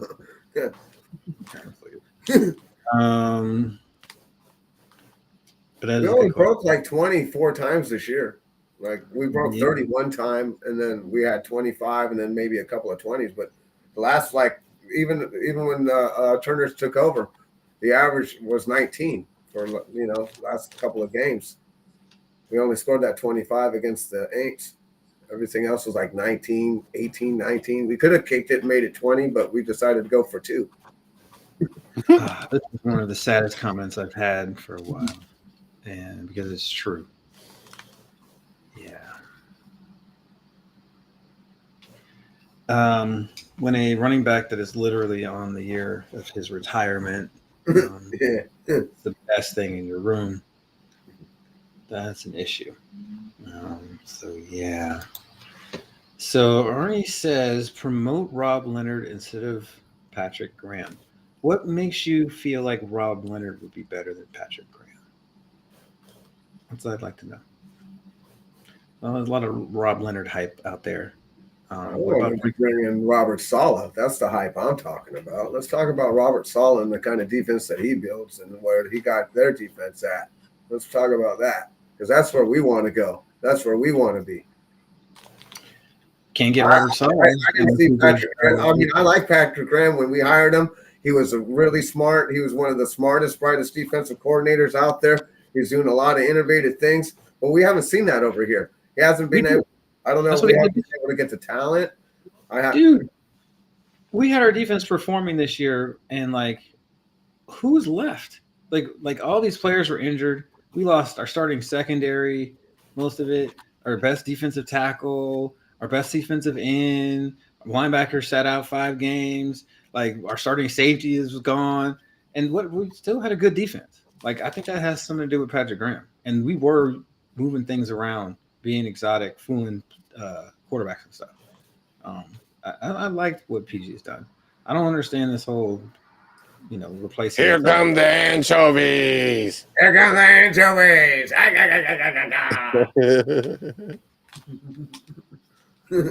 Shout out to Raider Ben right there. That's my boy. But yeah, I think it's one of those things where like we don't need to move away from him at all at this point. I think we get it. I think it's the exact opposite. He rejected our offer. I think it's time to show him the door. We offered him for an extension. He said he would. Hey, right? He wants his guaranteed money. We asked him if he wants his guaranteed money. He said no. We got to go find someone who wants our guaranteed money. He could sign it now. Dang, he bet on himself for a year. All right. Your boy don't hold up for that procrastination. We need more depth at wide receiver. I agree. Yeah, well, we need a That lot depth is in like how deep their body is opposed to the ground, so taller. Yeah, how More wide? tall. We need a little bit wide body. We need like some AJ Brown type of guy. We need some more high, like besides Jacoby Myers, like who is over 6 feet? He was a pleasant surprise. Yeah, Jacoby's been balling. I've liked Jacoby. Jacoby's been the best wide receiver on our team since he got here. I have to agree. A lot of people thought that Adams was the number one, but I'd have to disagree. He was not. Yeah, Jacoby is one of those good Ziegler signings. They're rare. They didn't happen. And he don't cry, No. which is even better. He's no drama. He don't cry about stuff. He comes in, does his job, keeps his nose to the grindstone. That's what we want. We don't want I people don't even know what his voice sounds like. I know. It's wearing crazy. dresses and stuff. We don't want that. It's like if Amari Cooper was consistent. It's crazy. Yeah. Only if. I liked Cooper. Cooper had potential, but not as much as what's his name? So Hit Six Stepper says, let's ranking the players in the draft. He has Will Johnson, cornerback, Michigan, number 1. T-Mac. Who's T-Mac? When you say T-Mac, I can't help but think of Tracy McGrady because I'm old. So help me, please. Man, he says that type shit every time. Are you 22? That type shit. I haven't seen him around Ben's channel in a minute. Hit Stepper. He's always over there. Hit Stepper. He said Milrow is not in the conversation. Yeah, we definitely know that. Well, you could ask anybody who's watched Alabama football, and they'll tell you that. All right, what is the number one thing AP needs to change in order about his coaching style to be successful? Okay, so let's start with the offensive line coach. Let's start with there. We need to get this offensive line going. That's a big problem. You only get one thing. That's it. Sorry, no, number one thing. All right, then that's it. We need to get that offensive line going because without that, we can't do anything. Okay, go ahead. Your turn, Black. What's the one thing? Number one. He needs to change. He needs to get rid. He needs to change his ways.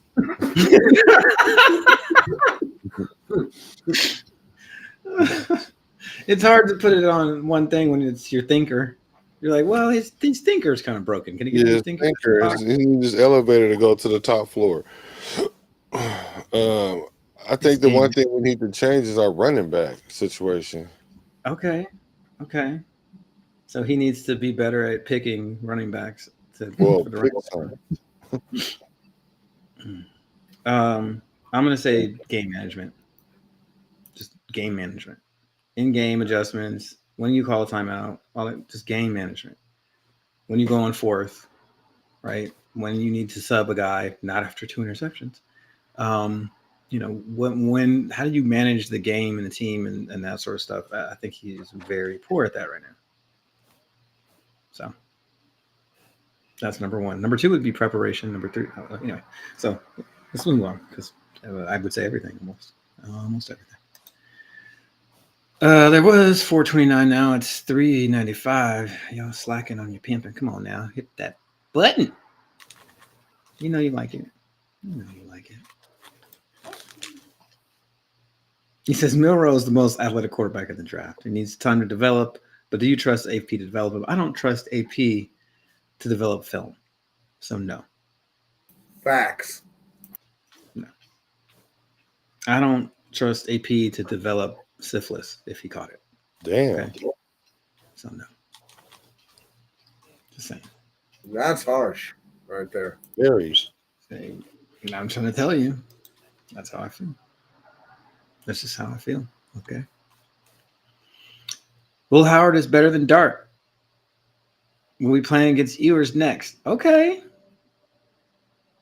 Arnie is very sure about this. You may be right. And if so, Will Howard has a chance to be QB3 in this draft and go in the first round. Ohio State quarterback. Oh, shit. You know how they always turn out. Really, really Not very good at all. Yeah, that's what Alabama's got the track record for right now too. Except Bryce Young has actually turned it on at the later part of this year. Right? Between Alabama, Ohio State, and Penn State, you have 3 schools that produce all of the busts at quarterback. If we just avoided those 3, I'm playing. Penn State did have Kerry Collins. Yeah, we did. We had Kerry Collins. Best Penn State's ever done at quarterback is Kerry fucking Collins. Wow. Can you imagine that? It's so sad. It was sad. It was a sad time. It was a sad time. We've had a lot of gloomy times over here. See, the Browns are setting up a health buyout with clause with Watson. They're going to draft a quarterback. Oh, that's shady. They're like, yeah, no. We're going to totally start you. We're totally going to. It's all about Deshaun Watson. You're the man. Come back and take this physical real quick. Oh, man, you can't pass a physical, so we just don't have to pay you anymore. Darn it. See why you get guaranteed money? Don't you take that physical. Don't go nowhere near that place till they give you your money, nigga. Yep, pretty much. For real. Ashton Genty. He was good. This guy watches a lot of college football, I tell you. He does. I like it. And he says that the Cowboys are going to take him at 13. You're probably right. He probably won't get past the Cowboys at 13. Jerry Jones is like, ooh, he's running back. Yeah, 9.25. I can swear to you. You're doing too much. What happened to Ezekiel Elliott? Why'd they bring him back this year? That was a big mistake. Like, what are you doing? They just weird. Didn't they bring him back like 3 times? Isn't this like 3rd stint or something? Whatever. I don't get it. I think he's losing some marbles up there. I stopped paying attention to teams with crazy owners when Al died. I was like, nah, I'm done with that now. Okay. The running back class is pretty darn good. It's pretty deep. That's what she said. Yep. You're gonna say that? No homo. But yeah, that type shit. Mm-hmm. Well, we definitely need that. Our running back is bottom of the barrel right now in the league. It's like Abdul Carter is exceptional. I see that. I just don't see why the hell we would be drafting another pass rusher. That seemed like a little too much. But if we're getting rid of Max Crosby, we're gonna have Kuntz. Stop with your words that are crazy. I'm just telling you. He said the words are crazy right now. Stop it. The jinx things, okay? Crosby's gonna stay forever. Max, if you can hear me, listen. You ain't got time to rebuild, bro. I was wrong. Just stay. We can't lose another great player. That's it. I don't know. I just know, he didn't want guaranteed money this fast. He just paid him 2 years ago. We know what it is. We see the writing on the locker room walls. Mark, if you're listening, pay that man his monies. Don't give him nothing. No more guaranteed money. Pay that man his monies. He did not earn it this year, bro. He'll earn it next year. You don't pay him for what he did this year. You already paid him for that. He got paid this year already. We got to take a loss. We got to take a loss next year. We got to take this loss, and then just hopefully he does good next year. All right. He's Georgia. Georgia doesn't have Bowers. No. That's why they lost. Carson Beck doesn't look like a first runner without Brock Bowers. Damn it, that's true. That's one of those true ass statements. He looks way different without that dude just like dominating like that. Who are the receivers at Georgia though? What's the receiving talent over there? Do they have receivers and shit, or are we just like? Yeah, they're okay over there, but what really changed was their defense. They were great when they had that defense, and then as soon as that defense started rotating out to the NFL, right, and because that's what happens when you have when you start winning championships. This is what I don't understand, right? These guys are in college, they're at these programs, they get in the NFL, they're successful, they won championships, they come here and so what happens? Is it the coaching? Is it not it's the guaranteed money. Okay. Yeah. They do want guarantee, especially Trevor Lawrence. I mean, once they get that guaranteed money, they good. I just don't know how he's still a starter out here, dude. He's up. I see you, Black. I see you. It's cool. A little revenge right there. Okay. Once they get that guaranteed money, it's over. Or maybe it may be the difference in talent between one college and another, and one college coach and another is so disparate that it's easy to win in some programs and hard to win at others. But when you get to NFL, there's real parity. Yeah, but when you come from Clemson and you come from Georgia and you come from Alabama and you come from – But who have you been playing? Some dude at Alcorn State who is going to be like – when all three of those teams were good, LSU, when all four of those teams were good, right, the last few years, right, when all of those teams were good and they were all winning championships, they were all of that talent that came out. Is a lot of it is if you look at it, is a miss. But why? How can it be a miss if the coaches aren't? The coaches, in my opinion, these guys are used to winning their whole lives. They're pedigree. So when they come into the NFL, are they not getting coached up well enough? No, they were playing against an insurance salesman last year. Now they're playing against a football player. You see, the guy who they were blocking is not going to play football next year. He's going to sell insurance. No, not all of those teams were insurance. What I'm saying is not all of the competition that they played were insurance salesmen, though. No, okay. Yeah, actually, So most players don't get drafted, right? So like when Alabama plays UCLA, how many players on UCLA get drafted? How many are selling insurance the next year? Or for sure. But when they're playing Auburn or they're playing, once a year. When they're playing, it's once a year. You're only playing all these teams once a year, right? You look at you're playing Georgia for one game. You're playing. You're playing all the NFL. All games are against really all the best players in the conference get drafted, and then they get all conglomerated into one football team, and then you play those guys.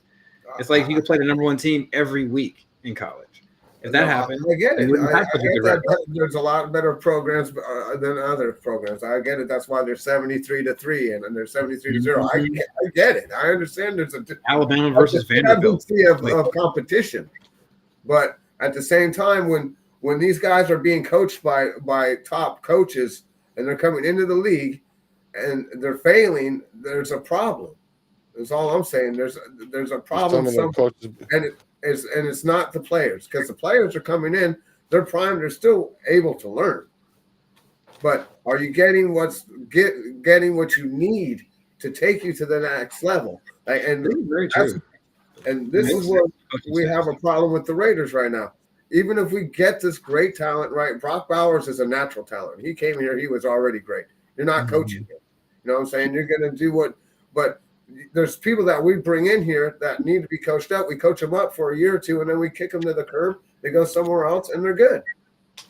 It's crazy to me because it's either we don't want to pay them because we can't afford to pay them, or we don't think they're good enough to pay, or we just don't think they're good enough. This is true. Arnie says Caleb Johnson, running back out of Iowa. Cam Scatterbo. Scatterbo. I mean, Milroe will be good if we don't try and rush him, and he's willing to take the time. If he's willing to take the time in the offseason, and he's willing to go and throw the ball. He's got to go and throw the ball all offseason, all year. That's what he's got to do. He's got to stop. People say that, but hasn't he been throwing the ball his whole life, and he still hasn't figured out what touch is? Where is it? What? Oh, apparently not. Apparently he's got to go out there and he's got to learn it. No, I don't think you do learn that. I think it's just natural. Either you know how to throw a ball with touch or you don't. Well, I don't know, man. You got to get some guys out there, and you got to learn how to throw those patterns. You got to get a guy who's going to stand out there and make it hard for you to throw Well, that. no, actually, you need a bucket or a trash can, and you need to be 10. A tire. You can get a tire and swing a tire. There's a bunch of different shit you could do. You get a little 15-inch tire, you throw it through the hole, bro. Well, that's just like throwing accuracy. Period. A bucket or the trash can is so you learn how to drop it in. Yeah. What the touch is, right? And that's when you're 10. Okay, I don't think you do that when you're like 28.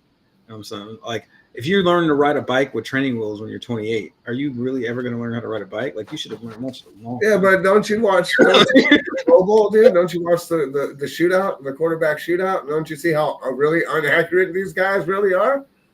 Like, it's hilarious to me. Like, I used to love, like in the 80s and 90s, I used to love to watch the quarterback shootout and shit, dude. It was sick.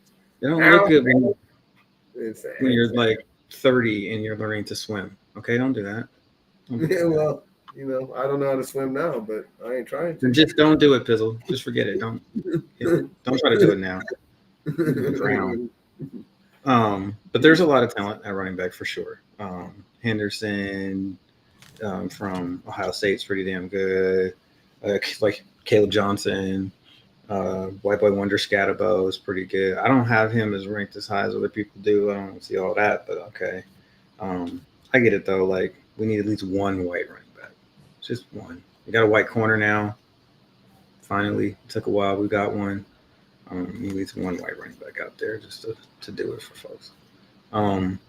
Singleton. Yeah, Singleton's pretty good. Martinez. Who's Martinez? I don't. Give me some info. I don't remember like a Martinez kid. I'm trying to think about who that is. Travis ATN's brother, I think, is in the draft too. That's gonna be interesting. Isn't so Travis Hunter? Isn't he a corner or is he a dual player? What people say he's a corner. So is he a corner / wide receiver, or is he just a corner? He's both. I think he'll probably play corner because it's a more valuable position, and then they'll use him in spots often. So they'll use him like they did Dion. Do you think he's going to be like the slash player like Dion? Probably more than they did with Dion. Dion was like almost never, like probably a couple times a season. I think it might be a couple times a game kind of thing, where he's that good at that receiver. Okay. He's got ridiculous hands, toughness, route running. He just feels the game. He knows how to get open. He knows how to find spots. He makes plays. He's that dude. So yeah. He said T-Mac, that individual, that type shit. I still don't know who this person is. That type shit. Telesco doesn't trade up in the draft. I hope that's not a thing. Yeah, Telesco don't pay running backs either. That's like saying I don't do a certain part of my job ever. Like, what do you mean? No, you do if you're supposed to. I mean, he built a team that they got over there at San Diego right now, right? He's built that team over 10 years, and they always have good quality players. I mean, and they get hurt a lot, though. I'll give them that, but they do got good quality players. He can't control when people get hurt. I that Harbaugh will dismantle that team in 5, 4, 3, 2. So Cam and Shador are the top 2 picks, regardless of the draft, stock and talent. In the past, would you draft Cam and Shador before Knicks? Yes. Just slightly before Knicks is where I had them rated. It's a very good question. But of course, I would have drafted them before May and McCarthy as well. Easily. Does that answer everybody's questions? I hope so. Yes, 7 wins is horrible. I think that was when I was going on the 7-win thing. Must sign free agents on offense and defense. I'm assuming you mean players that are not currently on our roster, because I think we kind of went over who we have to re-sign. Must sign. So, like, that's hard because free agency to me isn't like, I don't know, like how you save your team or whatever. It's kind of like, I would say like berries on pancakes, Like I need the syrup and the butter. I don't really need the berries for sure. Like it makes it way better, like for real. Like some blueberries and shit, boy. But I don't like need it. You know what I'm saying? So that's rough. You can get like a T. Higgins would be dope, but like so is Stephon Diggs or like Godwin or somebody, a receiver, right? We just need like a veteran. Everyone's talking about Tyreek Hill right now. I'm sorry. Man, That's we the bet. other guy You know we're what? We signed Tyreek Hill. I'm not gonna be a White Raider fan no more. Will not sign Tyreek Hill. He beats his wife, dude. I'm gonna just put. Oh yeah, that's right. We ain't gotta worry about it. Okay, that's not a thing. Thanks for putting me at ease. Yeah, don't worry about it. Honestly, I'll take freaking Hopkins right now. You're stealing from the Chiefs and shit. Throw him out there because he's as old as Adams, though. Old ass Hopkins. I don't care. It costs He's old. No, Hopkins good. He was an original Texan. And guess what? He won't drop balls like that. Shit, he only gonna get like 2-3 passes. Hey, they be all touchdowns though. Yeah, if we're gonna use him in the red zone, I'm all for I had it. 3 catches for 44 yards and 3 touchdowns. Yeah, we need that guy. We need somebody to get touchdowns. That's our problem. We don't score touchdowns. We kick field goals. We've been doing that for over 20 years. That's our problem. I don't think there's like a must sign or anything. I would like a Aaron Jones at running back would be cool. To put us in this position where we don't gotta like reach or nothing for running back. So like Aaron Jones, maybe I can get one of them linemen out. There's a bunch of good linemen coming out as free agency or whatever.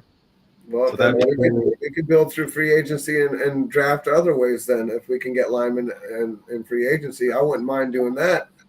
But you also got to be able to get a little bit of depth, like you're saying. You also got to start bringing these guys in, younger guys in behind them, because they're not going to last forever. Wilkins ain't going to last forever. He's here for a couple of more years, and then he's going to be gone, and then we're going to need somebody to replace him. So this dude's talking about Dre Greenlaw, right? And then he's saying hurt. that Diablo is mid. They're like the same. Except Greenlaw is going to cost you a fucking arm and a leg. Yeah. How are these two players different? I don't understand. Greenlaw and Diablo is not the same. Stop. You know what? I'm about to go to bed. Greenlaw is a beast. I'm going to bed. He's going to get injured the same. He's going to be going to bed. Play half the damn game. Y'all tripping. Going to bed. Trying to spend money on these mid-ass. I'm definitely sleepy now. I'm hearing all kind of shit. He said, "I'm sleepy now." Well, you just sign Nick Bolton or something. We're gonna sign Nick Bolton and pay him a bunch, and then let Spillane go, huh? Y'all tripping. No Greenlaw. Spillane did an okay job this year. He didn't really, I don't know. See, you already ready to replace him with Bolton. See, it's already happening. Hey, I just say I was ready to happening. I suggest he's like, I might just be ready to replace him with an upgrade. I don't know about Bolton, but I might be looking. I'm always looking to upgrade the position, dude. That's your job as a general manager. Players together, man. Continuity a little bit. It matters, dude. Stop giving up. They can. That's what camp is for, bro. Let's steal Marquise Brown. Do that. Yeah, we could get Bobby Wagner. We could get Bobby Wagner, and he can come in and take. Oh man, I don't know. As a Texans fan, you can feel bad for no one, Texans fan, because you've never won anything ever. Like win a championship, before you come talking over here. Like I don't hear you right now. I don't know what you're saying. You're an expansion team that's never. Have you guys won a playoff game? Come on. You can't feel sorry for anybody. Seriously. We all feel sorry for you. Yeah. And all the people that Deshaun Watson like. Hey, wait, wasn't that dude C.J. Stroud? Was that him? Was C.J. Stroud, wasn't he on crying on TV like 2 weeks ago? You know, crying about his wide receiver being hurt. I think I snapshotted it and sent it to Ben. I was like, he's another Derek Carr, bro. He's on. They make memes out of this guy. How are they making memes out of him? I don't know about all that. I will say that Charger fans are really annoying. You're correct. You are right. But don't feel sorry for us.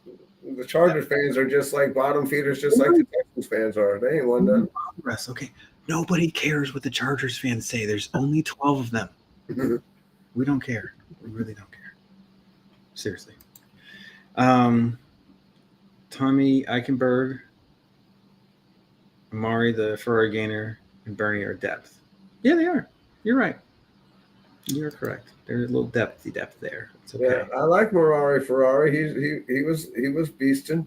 Chiefs fans are terrible because they do root for a team that is based on a racial epithet, like a what the dude? And they do a thing that like teases people for being native. So yeah. Oh my god. I hope you ain't for real right now. I'm dead sure. Yeah, that's kind of gross, actually. So. He said I'm offended by that. I am. Okay. And there's good reason for it. So yeah, it's gross. JJ McCarthy? No. Oh, and Chiefs fans. Did you know you guys are number 1 in meth? Good shit. Yep. Meth capital of the world.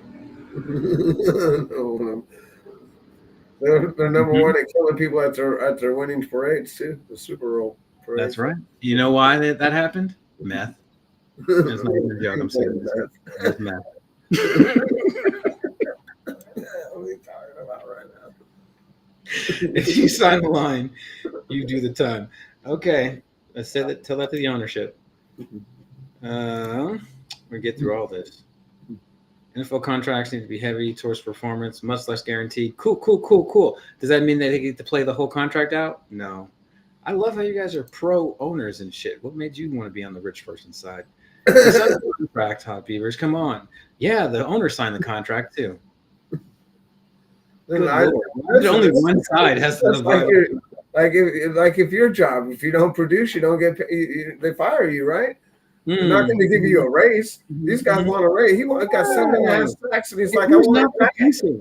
Who's not producing? Because when they don't produce, they get rid of them, dude. That's not true. So, yeah. I don't know. So, Hot Beavers, what was the crowd split between the Chargers and Raiders? Okay.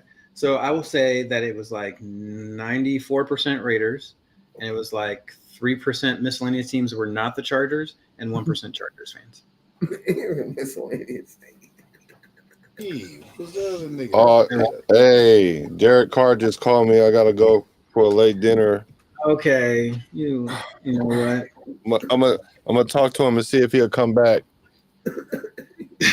But I gotta tell him no more of that crying shit though. Hey, niggas did tell you, boy, that they was gonna keep that nigga, boy. Yeah. Niggas did tell you that. Yeah. So you did say that, man. Yeah. God damn it.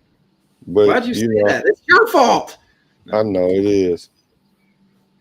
But Pizzle, much love. Hotspot, much love. RaiderNation, much love. You had 3.5 hours. You leaving? Yeah, I gotta go get something to eat, man. Eat? You're supposed to eat earlier. Yeah, I know, but I didn't. now my stomach touching my back. My bike. All right, man. What's up, Gord? Man, get my bike. I know, man. I'll see you Friday. Yeah. Have a good one. Peace, Black. Let's see. We got some good currency. Oh, Gord came in on the digital currency shit. We're gonna have to have a show. We're gonna do a weird ass show. All we talk about is weird shit. Hey, Gord should be happy. I think they got rid of Trudeau today. I think they finally booed his ass out of Canada. He said he quit or something. Sat down, right? They should have tarred and feathered that guy on the way out. Man, what did he do? I don't want to be on top of the Canada news. What the hell is that? What didn't he do? That guy's a total douchebag, dude. That dude's a total. All right. That guy's like the total Titarian overseer. He's just a Frenchie to me. I don't know. Whatever. He's a Canadian. You don't know that guy's Castro's son? Fidel Castro's son? You didn't know that? Trudeau? Yeah. You think I'm kidding? You think I'm kidding? You're playing, right? Like, no. The son. Yeah, his mom was. His mom used to get a little loose. Oh shit! Okay. Yeah. You didn't know this shit? Come on, bro. Come on. All right, Fidel. One for you, buddy. Yeah, Fidel. Anyway. Let's put a picture next to them, dude. They look identical. Are we gonna our free agent money or use our cap space like a badge owner? We've been on coupons at Vegas. See, you saying that, but we had to save money for this year. You see all those free agents I talked about earlier? That's why. Yeah, there's like 40 contracts that are due, and then we got to sign everybody else. And even the ones that we don't sign, the ones that are due, we got to find upgrades. Yeah. Like they're up, then it's time for us to find an upgrade. And then we got people coming the year after that too, right? Yep. Like we got to replace. Like I'm down with keeping Kuntz. Kuntz, we gotta bring that guy back for sure. Mm-hmm. I don't know what kind of deal we're gonna get. He was hurt this year. I don't know if that's gonna be held against him or not, but we got to bring him back. Like you're saying, Merrick, Hobbs. Yeah. There's certain people that we got to bring back, but the other guys, whatever. We're not I need to address this right here. Jordan Palmer got Josh Allen to where he's at. He's been working with Milroe, and he says his ceiling is very high. I hear you. I feel like Jordan Palmer loves everybody though. Yeah, he's like John Gruden. Mm-hmm. Everybody works. He's like, oh man, this guy could be amazing. And you're like, you just like people, Jordan. Which is cool, which is why you're good at your job, but you're also not a scout. So you gotta have the right guy to come in here and teach Milroe how to do what he needs to do. If you want to put Jordan Palmer as the quarterback coach, okay, but still don't pick Milroe. Okay, that's what I have to say. What's up, Gapon? Rofusha, the man. What's good? What's up, Rafa? Good. What's good? I still owe him a show visit. We're gonna have to get that hooked up so I can go on the show and say what's up to the boy. Yeah, but I did it. All of your chats have been chatted and stuff. Wait, one more. I think he means if PD doesn't come back, then we hire Rob Miller. Okay. I agree. I could go with that. Or Frank Smith, the D-line coach. One or the other. All right? All right. Now, I did it. Okay? 3.5 hours, man. Don't say I never gave you nothing. Thank y'all for being here. And we'll do it again on Saturday and keep going. I will be dropping like my first QB draft review sometime this week. Hopefully I'll have it by Sunday. So instead of watching the game, you can catch up on whoever I decide to do first. I'm not sure who I'm going to do first. It might be Cam Ward. It might be Shedeur Sanders. It might be Dylan Gabriel. I don't know. I'm not telling you yet. So it'll be coming. And it'll have the analytics, all that good stuff on it. All right. So that's what's next. You can't tell me something you don't know, though. If you don't know yet, you can't tell us. Maybe I know and I'm not telling you. Well, you didn't say that, though. That's true. But I just did. So now I said it. Ha! Yeah, I don't know. I don't know yet. Fizzle, what you got coming up, man? Not much, man. Whatever. I'll be around. For sure. No. So yeah, having me on. No. That's all I got to say. You know. I mean, I do have a channel, but you know, go check it out. Yeah, go check out Pizzle channel. If you haven't checked it out, please do. Pizzle 4420. Go check it out. That's right. And I haven't done anything in a couple of weeks. So I've been kind of like, you know, it's been kind of down a little bit. What is there really to do? You know, we're gonna lose again. Oh, we're gonna lose again. Oh, we lost. Like that shit gets tiring, right? Yeah, it's a little rough. It's been a little rough this year, but it's all right, man. You know, we'll make it through. Hopefully, you know, it's not really on us. It's their plan. This is just what we would be doing if we had a chance to run the show. We had an opinion. Why we don't get paid to do it. So. Right. You know, they're professionals. And but what's interesting is that you know, a lot of us would be a lot better at the job than they are. Yeah, some of us would be much better. I'm going to say who. Yeah. At all. But, you know, it's all good. They're doing the best they can with their limited resources and brains. So we all have limitations. Well, you know, we used to be like capitalism. We used to have, you know, used to be able to buy the whole team. Used to be able to, you know, do whatever you wanted. Anymore. Now you got to manage your monies and resources and stuff. It's hard because the broke teams didn't want to pay. The broke teams would never win. The Browns would always be the Browns. The Lions would always be the Lions. Parity, man. The league is more popular. So, hey, something's working. I mean, salary cap. We gotta put the salary cap in there. You know, when they go to baseball. But even look at the Yankees. These guys, buys the best team every year. They don't win. No, because the Dodgers bought a better team. Yeah. Let's go. Yeah, for sure. You know it. Got me a championship this year. All right, guys. It's been real. Yep. Like I always say, stay positive. You know, read in between the lines. That's where it's at. You know, and stay hot. Good night now.